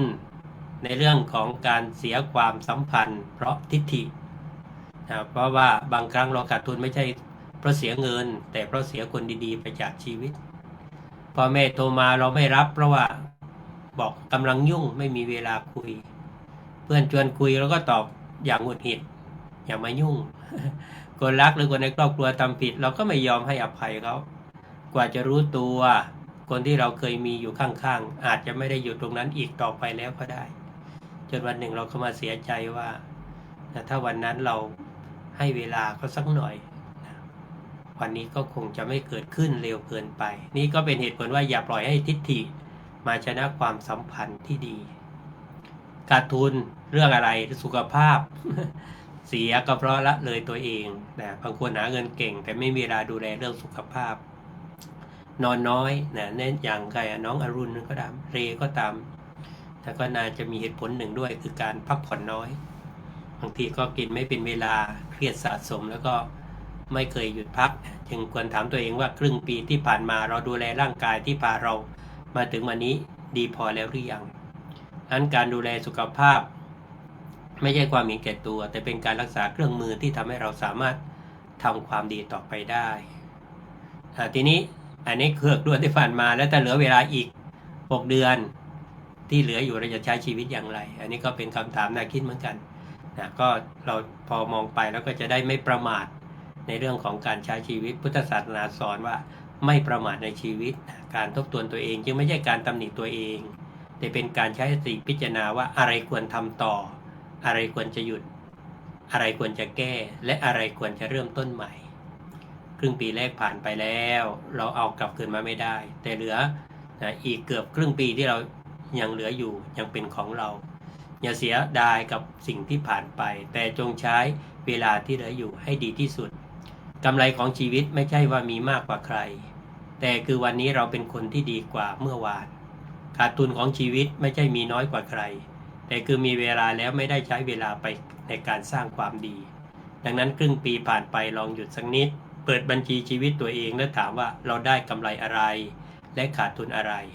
แต่พบว่าขาดทุนก็ไม่เป็นไรเพราะตราบใดยังมีลมหายใจเรายังมีโอกาสเริ่มต้นใหม่ได้เพื่อให้ชีวิตกลับมามีกำไรได้ก็ขึ้นอยู่กับว่าคิดจะทำหรือไม่นะถ้าเพียงแต่คิดก็ยังไม่สำเร็จนะต้องลงมือทำด้วยจึงจะสำเร็จก็ขอเป็นกำลังใจให้กับทุกท่านที่ใช้ชีวิตนะแม้ผ่านมาแล้วก็ยังมีความรู้สึกว่าอาจจะขาดทุนบ้างกำไรบ้างแต่เวลาข้างหน้าขอให้เป็นเวลาที่มีกำไรมากกว่าขาดทุนครับผมขอบพระคุณครับอาจารย์พระครูสุนทรธรรมนิเทศดรได้กล่าวถึงการขาดทุนกำไรชีวิตมีอะไรเพิ่มขึ้นนะมีอะไรลดลงนะบางครั้งก็ได้ปรารภกับญาติโยมว่าเวลาเจอความทุกข์ความเดือดร้อนหมดแล้วไม่เหลืออะไรแล้วโยมเสื้อผ้าโยมยังเหลืออย่าลืมนึกถึงตอนเรามาเกิดนะโยมเคยเห็นเด็กทารกนะแต่งองค์เสียงตัวใส่เสื้อผ้ามาเกิดหรือเปล่าไม่มีแม้แต่เสื้อผ้าเรายังไม่มีกันมาเลยโยมอ้าวถ้ามีเสื้อผ้าล่ะเกิดไม่ได้เลยโยมนะคลอดลำบากนะ ขอบพระคุณครับ กราบอาราธนาพระอาจารย์พระมหาวัลลบอัคคธรรมโมด้วยความเคารพครับ ครับผมก็กล่าวขอโอกาสครูบาอาจารย์ทุกๆรูปด้วยความเคารพอย่างสูงนะครับ และก็ขอเจริญพรญาติโยมที่รับฟังรายการทุกท่านสำหรับหัวข้อในการสนทนาในค่ำคืนนี้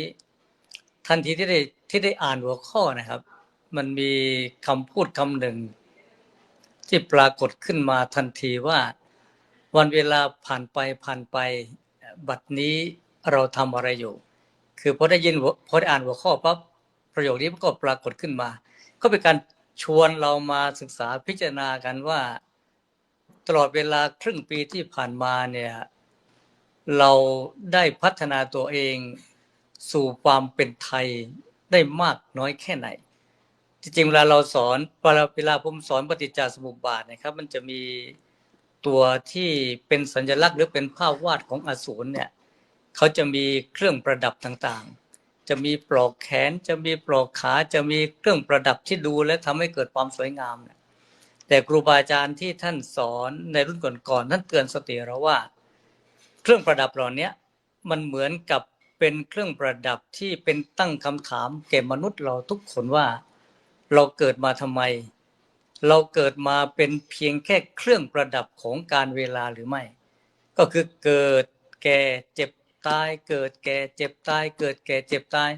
สารวนอยู่ในเรื่องของกินกามเกียรติกินกามเกียรติไม่ได้พัฒนาตัวเองไปสู่การเข้าถึงแก่นธรรมเข้าถึงการพ้นทุกข์อย่างแท้จริงมันเมื่อไหร่ที่เรายังปล่อยใจให้ไหลไปตามกิเลสเราก็กลายเป็นคนที่มีความประมาทก็จะเป็นเหตุให้เราได้รู้ว่าเราเป็นเพียงแค่เครื่องประดับของการเวลาอันนี้คือข้อสำคัญครับมันดูเหมือนเป็นคำง่ายๆแต่พอฟังดีๆหรือพอศึกษาดีๆแล้วมันเจ็บไปถึงหัวใจเราอาจจะกลายเป็นเครื่องประดับของการเวลามาหลายภพหลายชาติหลายอาสงไขยหลายสังสารวัฏที่เกิดมาไม่ได้พัฒนาตัวเองไปสู่การพ้นทุกข์ได้เพราะฉะนั้นในหนึ่งปีที่ผ่านมาหรือว่าในเวลาครึ่งปีที่ผ่านมาเนี่ยมันจึงทำมาให้เราได้คิดว่า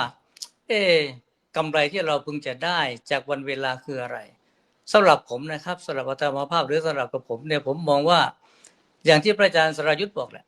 เราทุกคนเกิดมามันมาจากศูนย์เพราะฉะนั้นเรื่องที่เป็นวัตถุ ก็ย้อนไปที่พระอาจารย์ปิยะได้บอกเมื่อกี้ที่หลวงพ่อรูปหนึ่งท่านบอกว่าท่านไม่งึดหรอกใครจะมียศถาบรรดาศักดิ์ใครจะมีตำแหน่งใครจะร่ำรวยจะอะไรยังไงท่านงึดแต่ว่าคนที่มันสามารถจะเป็นคนดีได้นะคนที่สามารถที่จะเป็นคนดีได้คนที่สามารถจะรักษาความดีไว้ได้คนที่สามารถจะเอาต่อสู้กับกิเลสส่วนต่ำและก็ยืนจัดอยู่ในความเป็นคนดีได้นั่นคือคนที่น่าพิจารณาจริงๆอ่ะเป็นคนที่น่าฮึดจริงๆว่าเขาสู้กระแสของสังคมในยุคปัจจุบันได้อย่างไรเมื่อไหร่ที่เราพิจารณาอย่างนี้เราจึงได้เห็นว่าเมื่อไรที่เราทำความดีเมื่อนั้นชีวิตเราจะมีกำไรแต่ถ้าเป็นหลงผิดทำชั่วเมื่อไหร่กำไรก็สูญหายเพราะนั้นกำไรแห่งชีวิตคือความดีญาติโยมวัตถุที่เรามีมาเป็นเพียงเครื่องให้เราเกิดความสะดวกเกิดความสบายในการใช้ชีวิตแต่กำไรแท้จริงคือความดีได้ทำความดีทุกวันได้ทำความดีทุกขณะได้ทำความดีตามความสามารถที่เราจะทำได้นั่นคือการสร้างกำไรที่ปูพื้นฐานกำไรมากขึ้นความดีเล็กน้อยที่เราทำแต่ถ้าทำด้วยใจที่สะอาดบริสุทธิ์มันจะมีอานิสงส์อย่างยิ่งใหญ่เพราะฉะนั้นเมื่อเราพิจารณาได้อย่างเนี้ยก็จะทำให้เรามีความรู้สึกว่าชีวิตนี้ถ้าจะสร้างกำไรให้กับชีวิตอย่าไปสร้างเรื่องวัตถุสร้างเพื่อเพียงแค่ให้เราใช้ชีวิตอย่างราบรื่นอย่างสุขสบายแต่อย่าไปยึดติดเมื่อไรยึดติดเมื่อนั้นความทุกข์จะครอบคลุมใจเมื่อความทุกข์ครอบคลุมใจจิตสูญเสียความเป็นปกติสูญเสียความเป็นปกติเมื่อไรขาดทุนเมื่อนั้นเช่นเดียวกันแต่จงสร้างความดีเพื่อเป็นการสร้างใจให้มันมีความสุขมากขึ้นสำคัญอย่างหนึ่งก็คือแม้แต่การสร้างความดีก็อย่าติดดีอันนี้คือสำคัญเมื่อไรติดดีก็ขาดทุนอีกเพราะมันมีความละเอียดในการใช้ชีวิตที่ต้องพิจารณาผมนอนในเต็นท์พอได้รับหัวข้อนี้มาก็นึกว่าจะพูดเรื่องอะไรดีแต่ว่ามีสิ่งที่เป็นธรรมชาติอย่างหนึ่งมาสอนผมให้เอาหัวข้อนี้มาพูดครับในขณะที่กำลังนั่งพิจารณาอยู่บนหลังคามันมีหนูวิ่งกระชากมันมีหนูวิ่งไล่กันวิ่งไปวิ่งมาวิ่งไปวิ่งมาผมก็นึกถึงพระสูตรหนึ่งนะครับที่พระพุทธเจ้าเปรียบเทียบคนเหมือนกับหนู4ประเภทพระอาจารย์พิชาติน่าจะเคยฟังน่าจะเคยผ่านตามาแหละหนูบางตัวชอบขุดรูแต่ไม่ชอบอยู่หนูบางตัวเนี่ยไม่ชอบขุดแต่ว่าชอบอยู่หนูบางตัวไม่ขุดและก็ไม่อยู่หนูบางตัวชอบขุดด้วยและก็ชอบอยู่ในรูด้วยก็นั่งพิจารณาหนูบางตัวชอบขุดแต่ไม่ชอบอยู่คือคนบางคนชอบศึกษาเราเรียนชอบศึกษาปริยัติครูบาอาจารย์อยู่ที่ไหนศักดิ์สิทธิ์อยู่ที่ไหนหรือว่าเขามีการศึกษาเนี่ยแล้วก็ไปตลอดเพียงแต่ว่าเราไม่ได้พิจารณาให้ละเอียดรอบคอบจนเห็นความเป็นจริงจนรู้จักอริยสัจอย่างถ่องแท้นี่คือหนูประเภทเนี้ยประเภทที่ว่าชอบศึกษาแต่ไม่ชอบลงมือปฏิบัติจนเห็นอย่างชัดเจนว่าอะไรคือทุกข์อะไรคือเหตุให้เกิดทุกข์อะไรคือการดับทุกข์และอะไรคือวิธีการที่จะปฏิบัติไปสู่การดับทุกข์คนเหล่านี้แม้จะมีความรู้ในเชิงปริยัติมากแต่เมื่อมีปัญหาเข้ามาสู่ชีวิตก็จะมีความทุกข์ตลอดมีกิเลสเข้ามาสู่ชีวิตก็จะไหลไปตามกิเลสตลอดยังเพลินหรือยังตกเป็นทาสของเวทนาอยู่อันนี้คือข้อสำคัญเราทุกคนในแต่ละวันเราสังเกตดูสิเรามักจะตกเป็นทาสของเวทนาตกเป็นทาสของความสุขที่เราเพียรหาเงินเพียรพยายามที่จะทำทุกสิ่งทุกอย่างทางโลกกันมากมายเนี่ยเป็นเพราะเราเป็นทาสของเวทนาเราต้องการจะแสวงหาสิ่งที่มันสร้างความสุขในเรื่องของทางโลกิยะให้เกิดขึ้นกับเราใครที่ปล่อยใจให้ไหลไปตามเนี้ยถึงแม้จะศึกษาธรรมมากเรียนรู้ธรรมมากแต่ยังไม่เข้าใจหลักปฏิบัติจริงๆเราก็จะกลายเป็นหนูประเภทชอบขุดแต่ว่าไม่ชอบอยู่ชอบศึกษาแต่ไม่ลงมือปฏิบัติจนเข้าใจสัจจะอย่างแท้จริงมันก็ยังหนีความทุกข์ไม่ได้ขาดทุนนะถ้าอย่างนี้เวลาที่เราศึกษาไปบางทีขาดทุนแต่ถ้าเรามานั่งพิจารณาจนเข้าใจถึงความทุกข์และเราปฏิบัติกับความทุกข์นั้นอย่างมีสติได้เนี่ยไม่ไหลตามหน้าของกิเลสนี่คือข้อสำคัญยกแค่ตัวอย่างเดียวก็ได้ครับเช่นเวลาที่อารมณ์มากระทบเรายังโกรธหรือไม่เพราะแต่ละคนจะมีจริตแตกต่างกันผมเป็นคนโทสะจริตมาแต่ไหนแต่ไรเมื่อก่อนเนี่ยเราจะโกรธง่ายมากแต่ในปัจจุบันก็มานั่งพิจารณาเมื่อมีอารมณ์มากระทบว่าเราโกรธช้าลงหรืออยู่กับความโกรธอย่างเข้าใจหรือไม่ บางโอกาสบางเวลาเราก็ขาดทุน คือพออารมณ์มากระทบพับเราก็โกรธออกไปทันที แต่บางช่วงบางเวลาที่สติเราสมบูรณ์ เราได้รับสื่อความโกรธมาเนี่ยเรากลับที่จะไม่โต้ตอบกลับแล้วกลับพิจารณาเห็นโทษของความโกรธได้แล้วเพราะความโกรธพระเจ้าตรัสว่าความโกรธมีรากเป็นพิษแต่มียอดหวานเพราะนั้นบางทีเราก็นั่งถามเราก็รู้อยู่เนี่ยว่าทำไมความโกรธมันไม่ดีเนี่ยแต่ทำไมเรายังปล่อยใจให้ไหลไปตามหน้าของความโกรธพอไปอ่านพระไตรปิฎกเราจึงเห็นว่าอ๋อ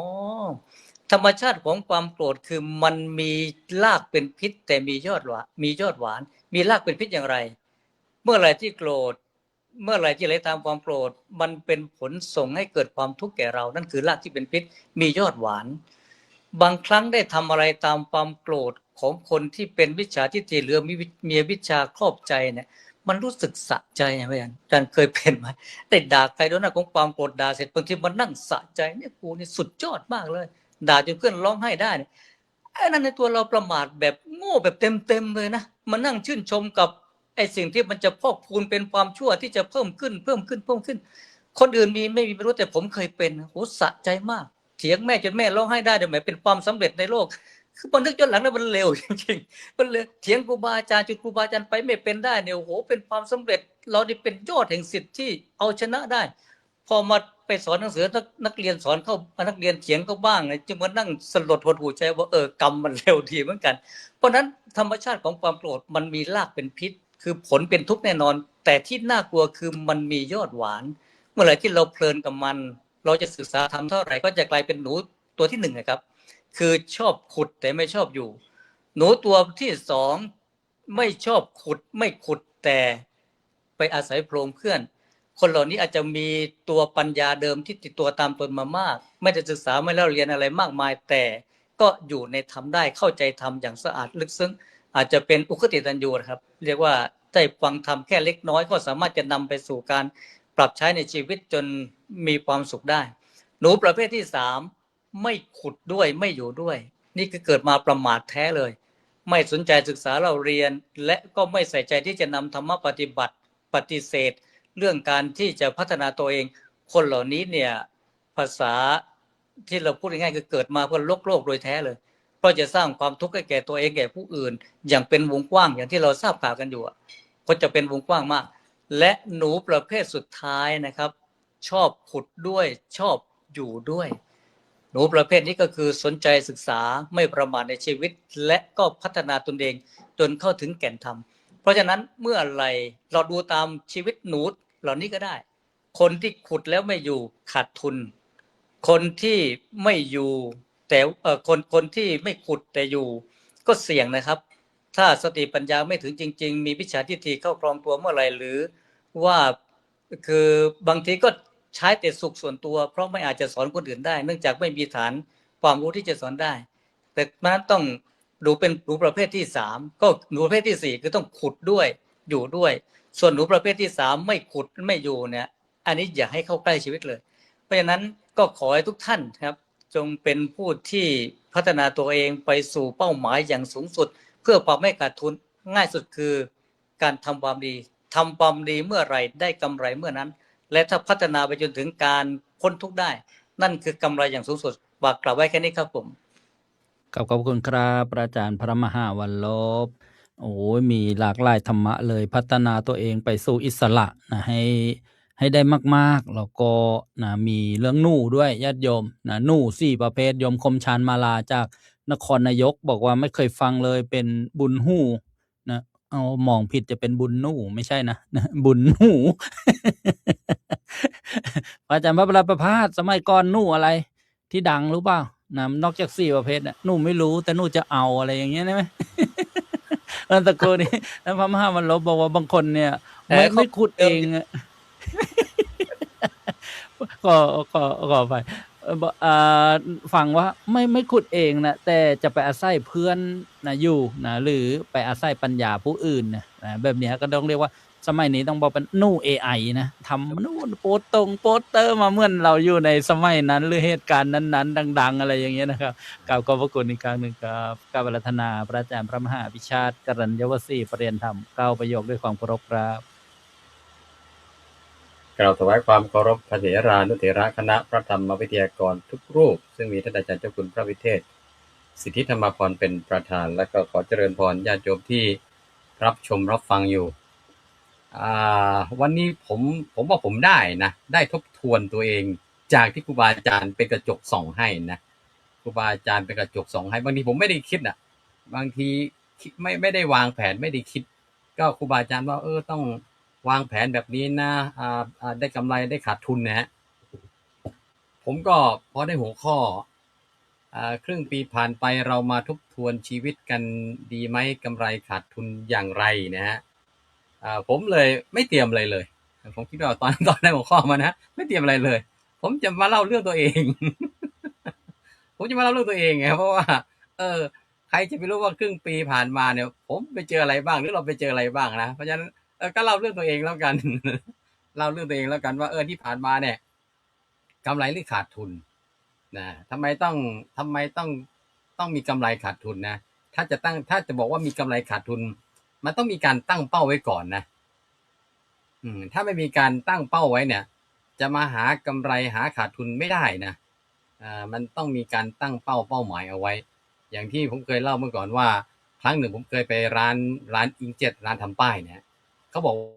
ว่าปีนี้เขาจะต้องทำกำไรให้ได้6 ล้าน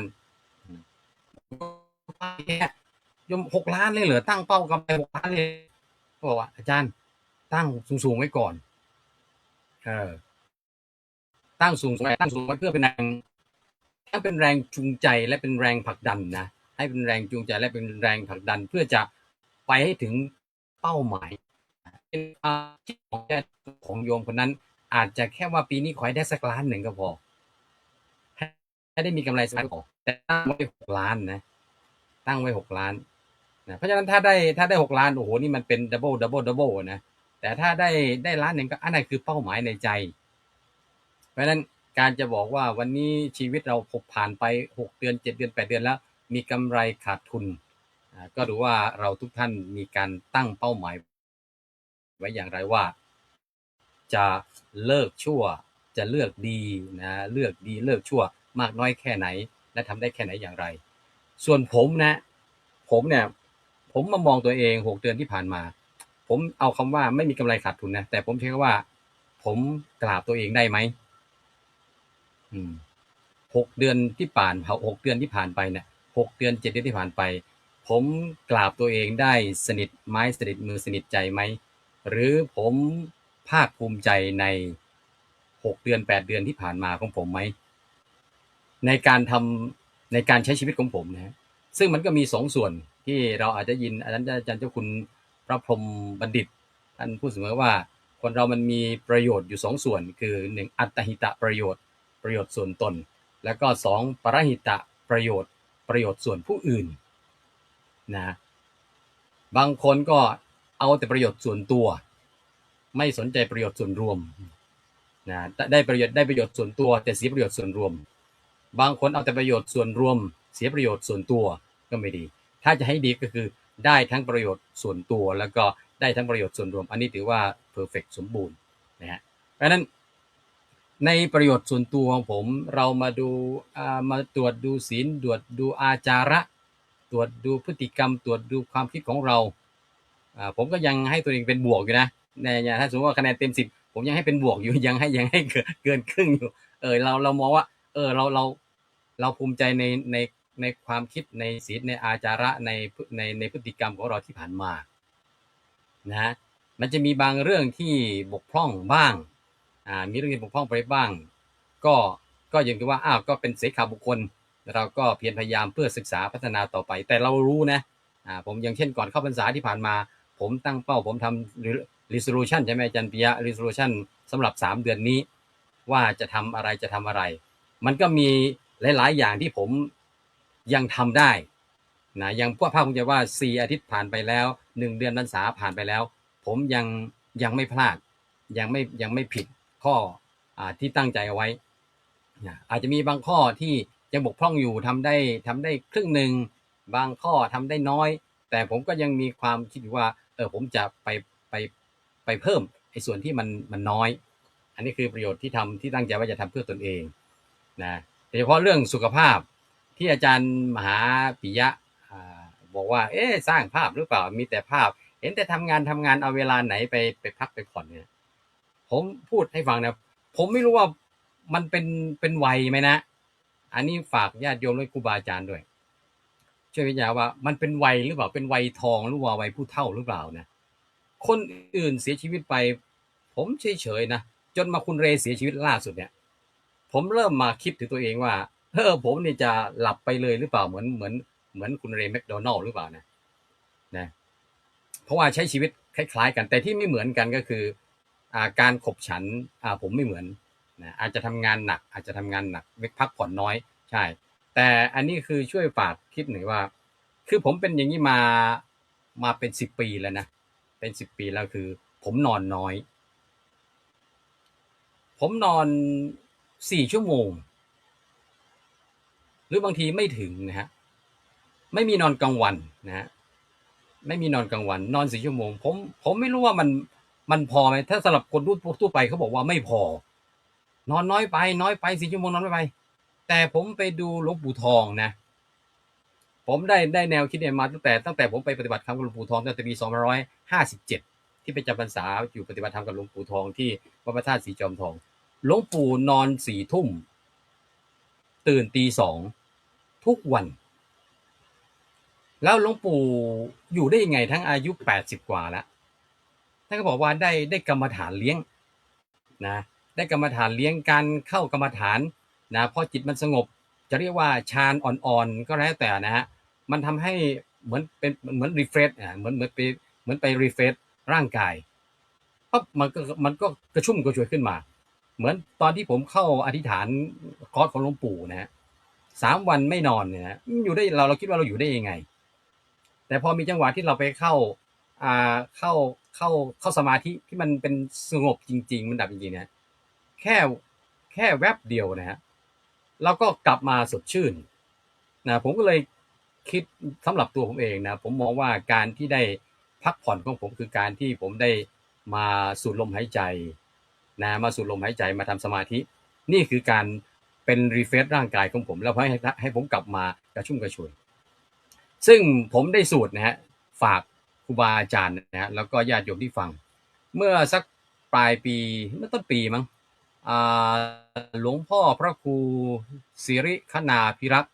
หลวงพ่อพระครูสิริคณาพิทักษ์ที่ปรึกษาเจ้าคณะจังหวัดนครศรีธรรมราชวัดบ่อล้อพร้อมคณะนะฮะ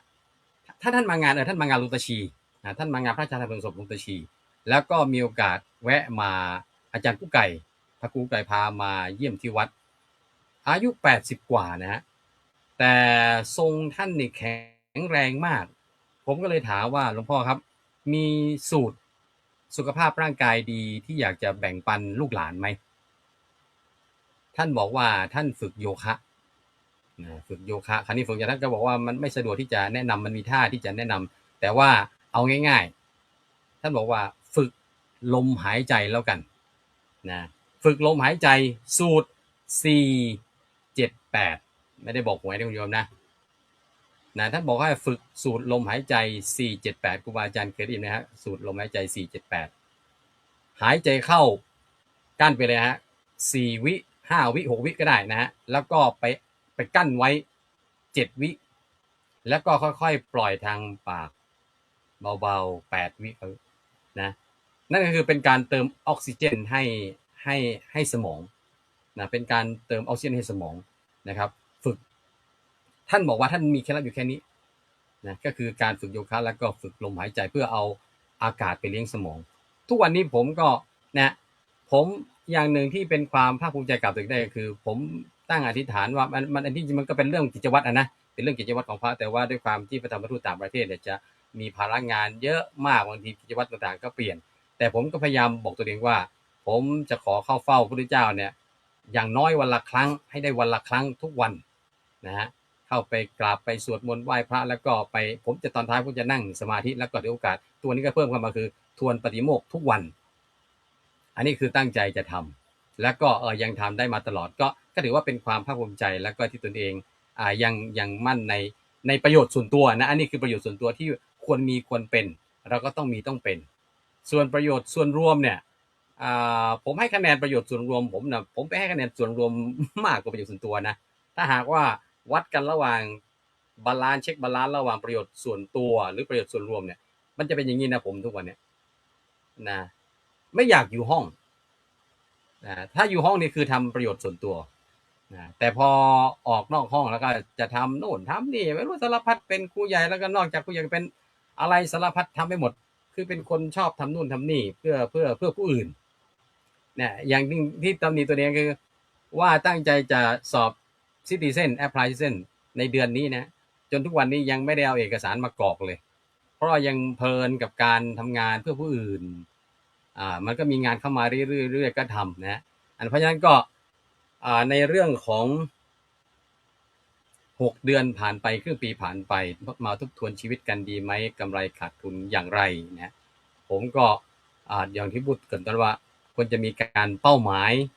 สำหรับ3 เดือนนี้3 เดือนในพรรษาปีใหม่นี้สงกรานต์หน้าเข้าพรรษาหน้าก็เป็นการตั้งเป้าไปแล้วก็ถึงเวลาที่ตั้งเป้าไว้ก็ไปบวกลบกันว่าปีนี้หัวมันที่ปลูกไว้ถึงเวลา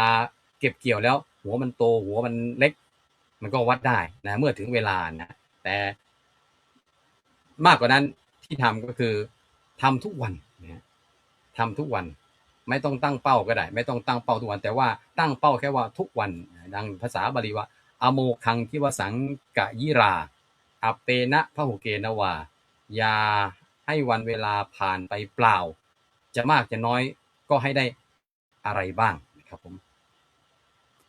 กับขอบพระคุณอนุโมทนาบุญบารมีพระอาจารย์พระมหาภิชาติกรณยวสีประเรียนธรรม9 ประโยคด้วยความเคารพครับโอ้ฟังเพลินเลยนี่ญาติโยมท่านก็ได้กล่าวในเรื่องของส่วนตัวนะได้สาระได้ความรู้นะมากมายเลยนะแต่ก็ท่านก็บอกว่าถามตัวเองที่กราบตัวเองเนี่ยยังกราบได้สนิทใจไหมนี่นะเป็นสิ่งที่กระตุ้นเตือนนะชีวิตของบรรพชิตหรือว่าผู้บวชต้องกราบอนุโมทนาด้วยนะครับรอบแรกผ่านไปอนุโมทนาญาติโยมทุกท่านเข้ามารับชมรับฟังค่ำคืนวันนี้รายการเสียงธรรมจากสมัชชาทรงไทยในสหรัฐอเมริกาสนทนาเรื่องนะครึ่งปีผ่านไปนะเรามาทบทวนชีวิตกันดีไหมกำไรลือขาดทุนอิ่มอกอิ่มใจในเนื้อหาสาระธรรมนะรอบที่2หรือว่ารอบสรุปต้องขอความเมตตาหลวงพ่อเจ้าคุณฤทธิ์ด้วยความเคารพครับก็ขอฝากเอาไว้ว่าในชีวิตเราเนี่ยที่เราแต่เลี่ยงไม่ได้ก็คือการทำหน้าที่ทีนี้การทำหน้าที่เนี่ยมันมีบางประเภทมันต้องเขาเรียกว่าต้องฝืนทำแล้วก็อีกประเภทหนึ่งก็คือทำด้วยความตั้งใจเต็มใจแล้วก็สุขใจทีนี้พุทธศาสนามันจะมาช่วยเราตรงนี้ว่าถ้าเราเข้าใจในหลักธรรมจริงๆในการทำหน้าที่เนี่ยเพราะว่าการทำหน้าที่ก็คือการปฏิบัติธรรมจริงๆนะมันหมายถึงว่ากายเคลื่อนไหวแต่จิตมัน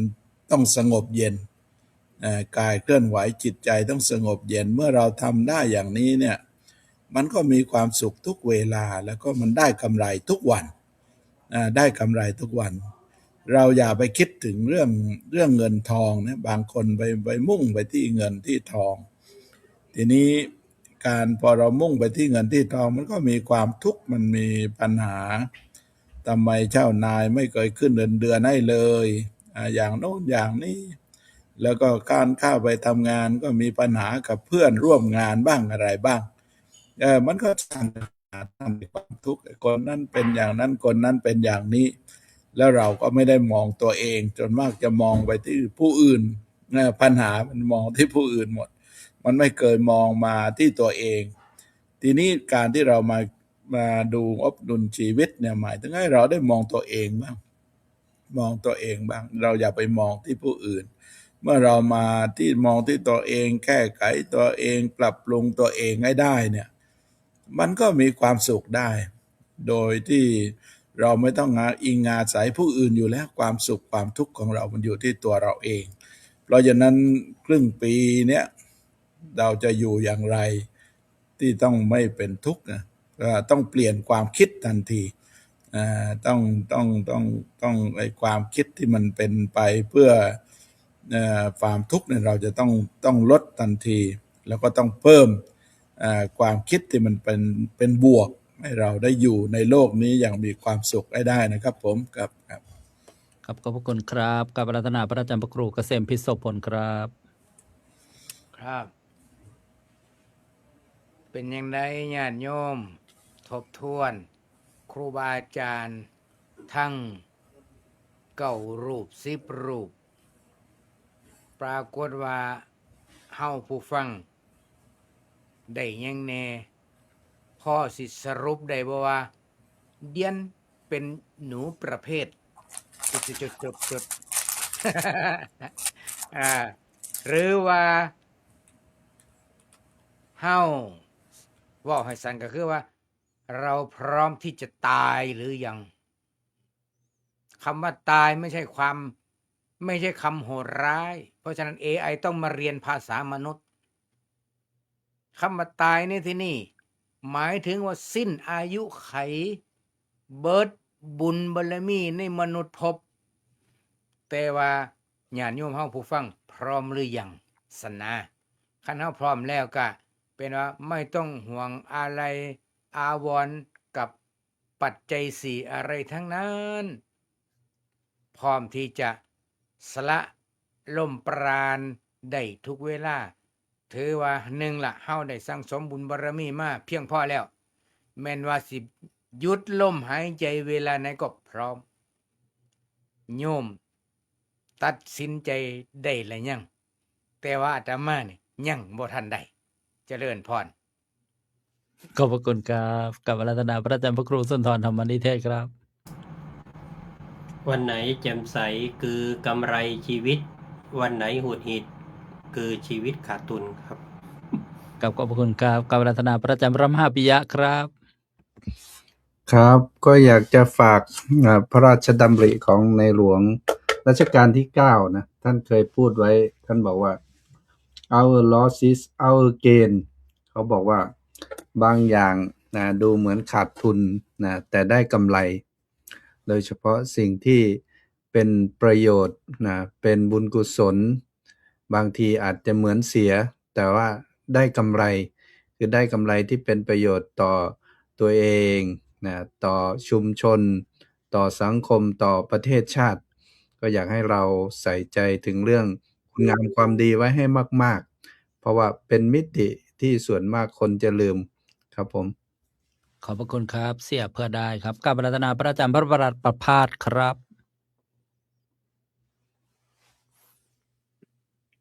ขอโอกาสรอบ2ครับผม ก็อดีตมีไว้ให้เรียนรู้ ปัจจุบันมีไว้ให้ลงมือทำอนาคตมีไว้ให้สร้าง ส่วนชีวิตที่ดีเริ่มต้นได้ตั้งแต่วันนี้ ขอให้ทุกท่านดำเนินชีวิตด้วยความไม่ประมาทมีสติมีปัญญารู้จักทบทวนตัวเองและใช้เวลาที่เหลือของปีนี้ให้มีคุณค่าที่สุดครึ่งปีที่ผ่านไปเราแก้ไม่ได้แต่ครึ่งปีที่เหลืออยู่เราสร้างใหม่ได้ครับผมครับผมจะนำไปปฏิบัติครับขอบพระคุณครับกับรัตนาพระอาจารย์พระมหาวรลบครับ ครับผมครับผมไปไม่เป็นอาจารย์ต่อยอดจากพระอาจารย์ต่อยอดจากพระอาจารย์ประภาสนะครับครึ่งปีผ่านไปก็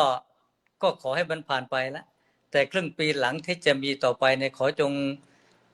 พิจารณาและก็ให้เห็นภัยของวัฏสงสารครับไม่ไหลตามหน้าของกิเลสก็จะเป็นให้เราได้กำไรชีวิตทุกลมหายใจครับผมขอบคุณครับกับรัตนาพระอาจารย์พระมหาอภิชาติครับที่อเมริกานะฮะสังคมอเมริกาเขาวัดค่ากันที่เครดิตสกอร์นะฮะใช่ไหมอาจารย์ปิยะ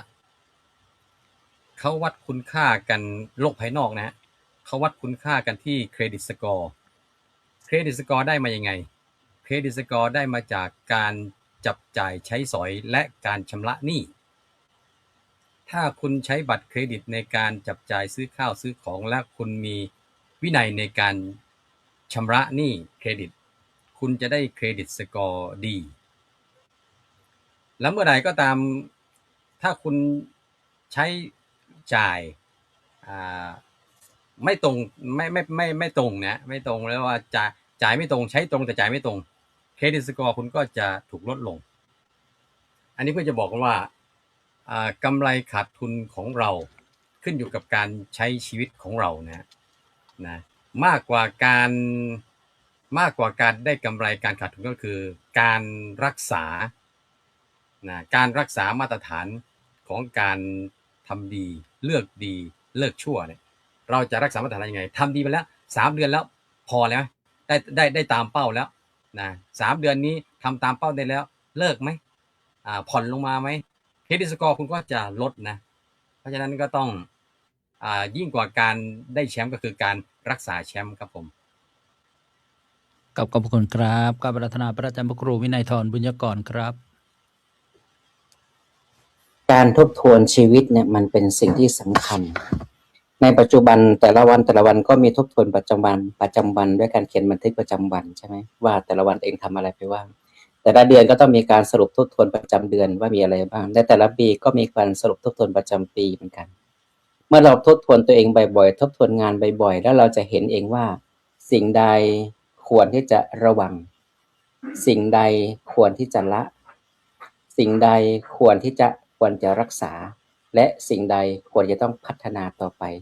และมันก็จะเป็นวงจรอย่างเงี้ยไปเรื่อยๆชีวิตเราก็จะมีคุณค่าและก็มีคุณภาพมีความสุขมากขึ้นครับขอบคุณครับขอบคุณครับขอบคุณครูบาอาจารย์ทุกรูปขอขมาอภัยถ้ากับผมผิดพลาดล่วงเกินนะครับเจริญพรอนุโมทนาบุญญาติโยมทุกท่านที่เข้ามารับชมรับฟังถวายความเคารพ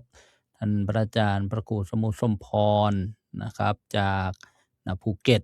ญาติโยมพรุ่งนี้รายการเสี่ยงธรรมจากสมัชชาทรงไทยก็ดำเนินรายการหัวข้อเรื่องมีความคิดตั้งใจดีแต่ทำไมไม่สำเร็จสมหวังสักทีมาพบกันที่เดิมหมายถึงว่าช่องทางนี้ที่เวลาเดิมค่ำคืนวันนี้ขอความเมตตาหลวงพ่อเจ้าคุณฤทธิ์ได้อนุโมทนาบุญญาติโยมและปิดรายการด้วยความเคารพครับก็ถือว่าเป็นรายการที่มีความสมบูรณ์แบบอยู่ในตัวแล้วครับผมเลยไม่ต้องสรุปอะไรก็ขอปิดการสนทนาธรรมในวันนี้ครับผมครับ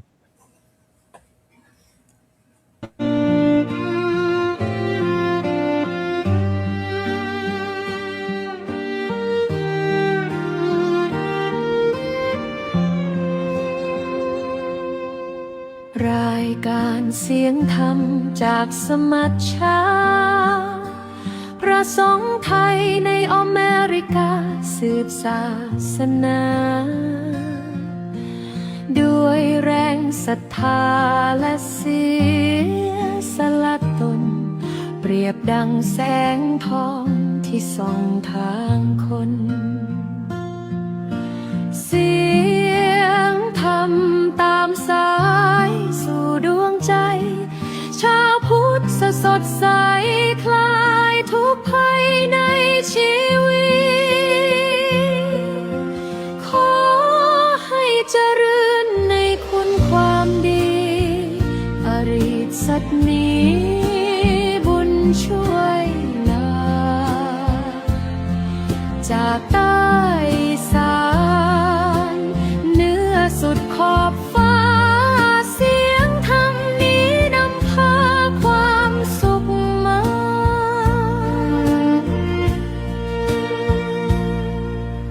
ดังลมพัดพากลิ่นหอมจากบุพภาส่งธรรมส่องแสงดังจันทภาใจคนรับรู้ดังน้ำเย็นหลั่งไหลเปลี่ยนคืนมืดมิดเป็นรุ่งรุ่นใหม่ข อให้เสียงนี้ดังในใจยาวนานนำสุขสงบสู่ทุกแห่งสถานทุกคนร่วมใจในศรัทธาธรรมแสงทองส่องนำไม่จางไม่คลาย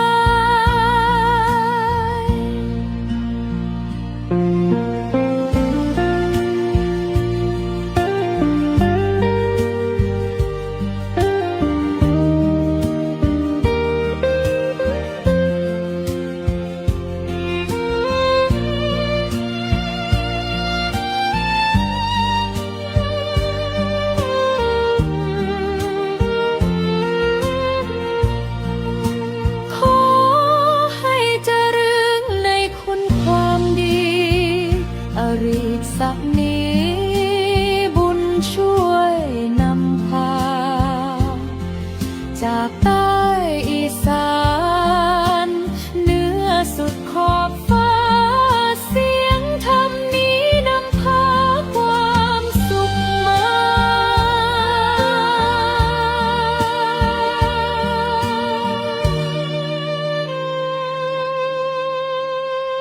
ข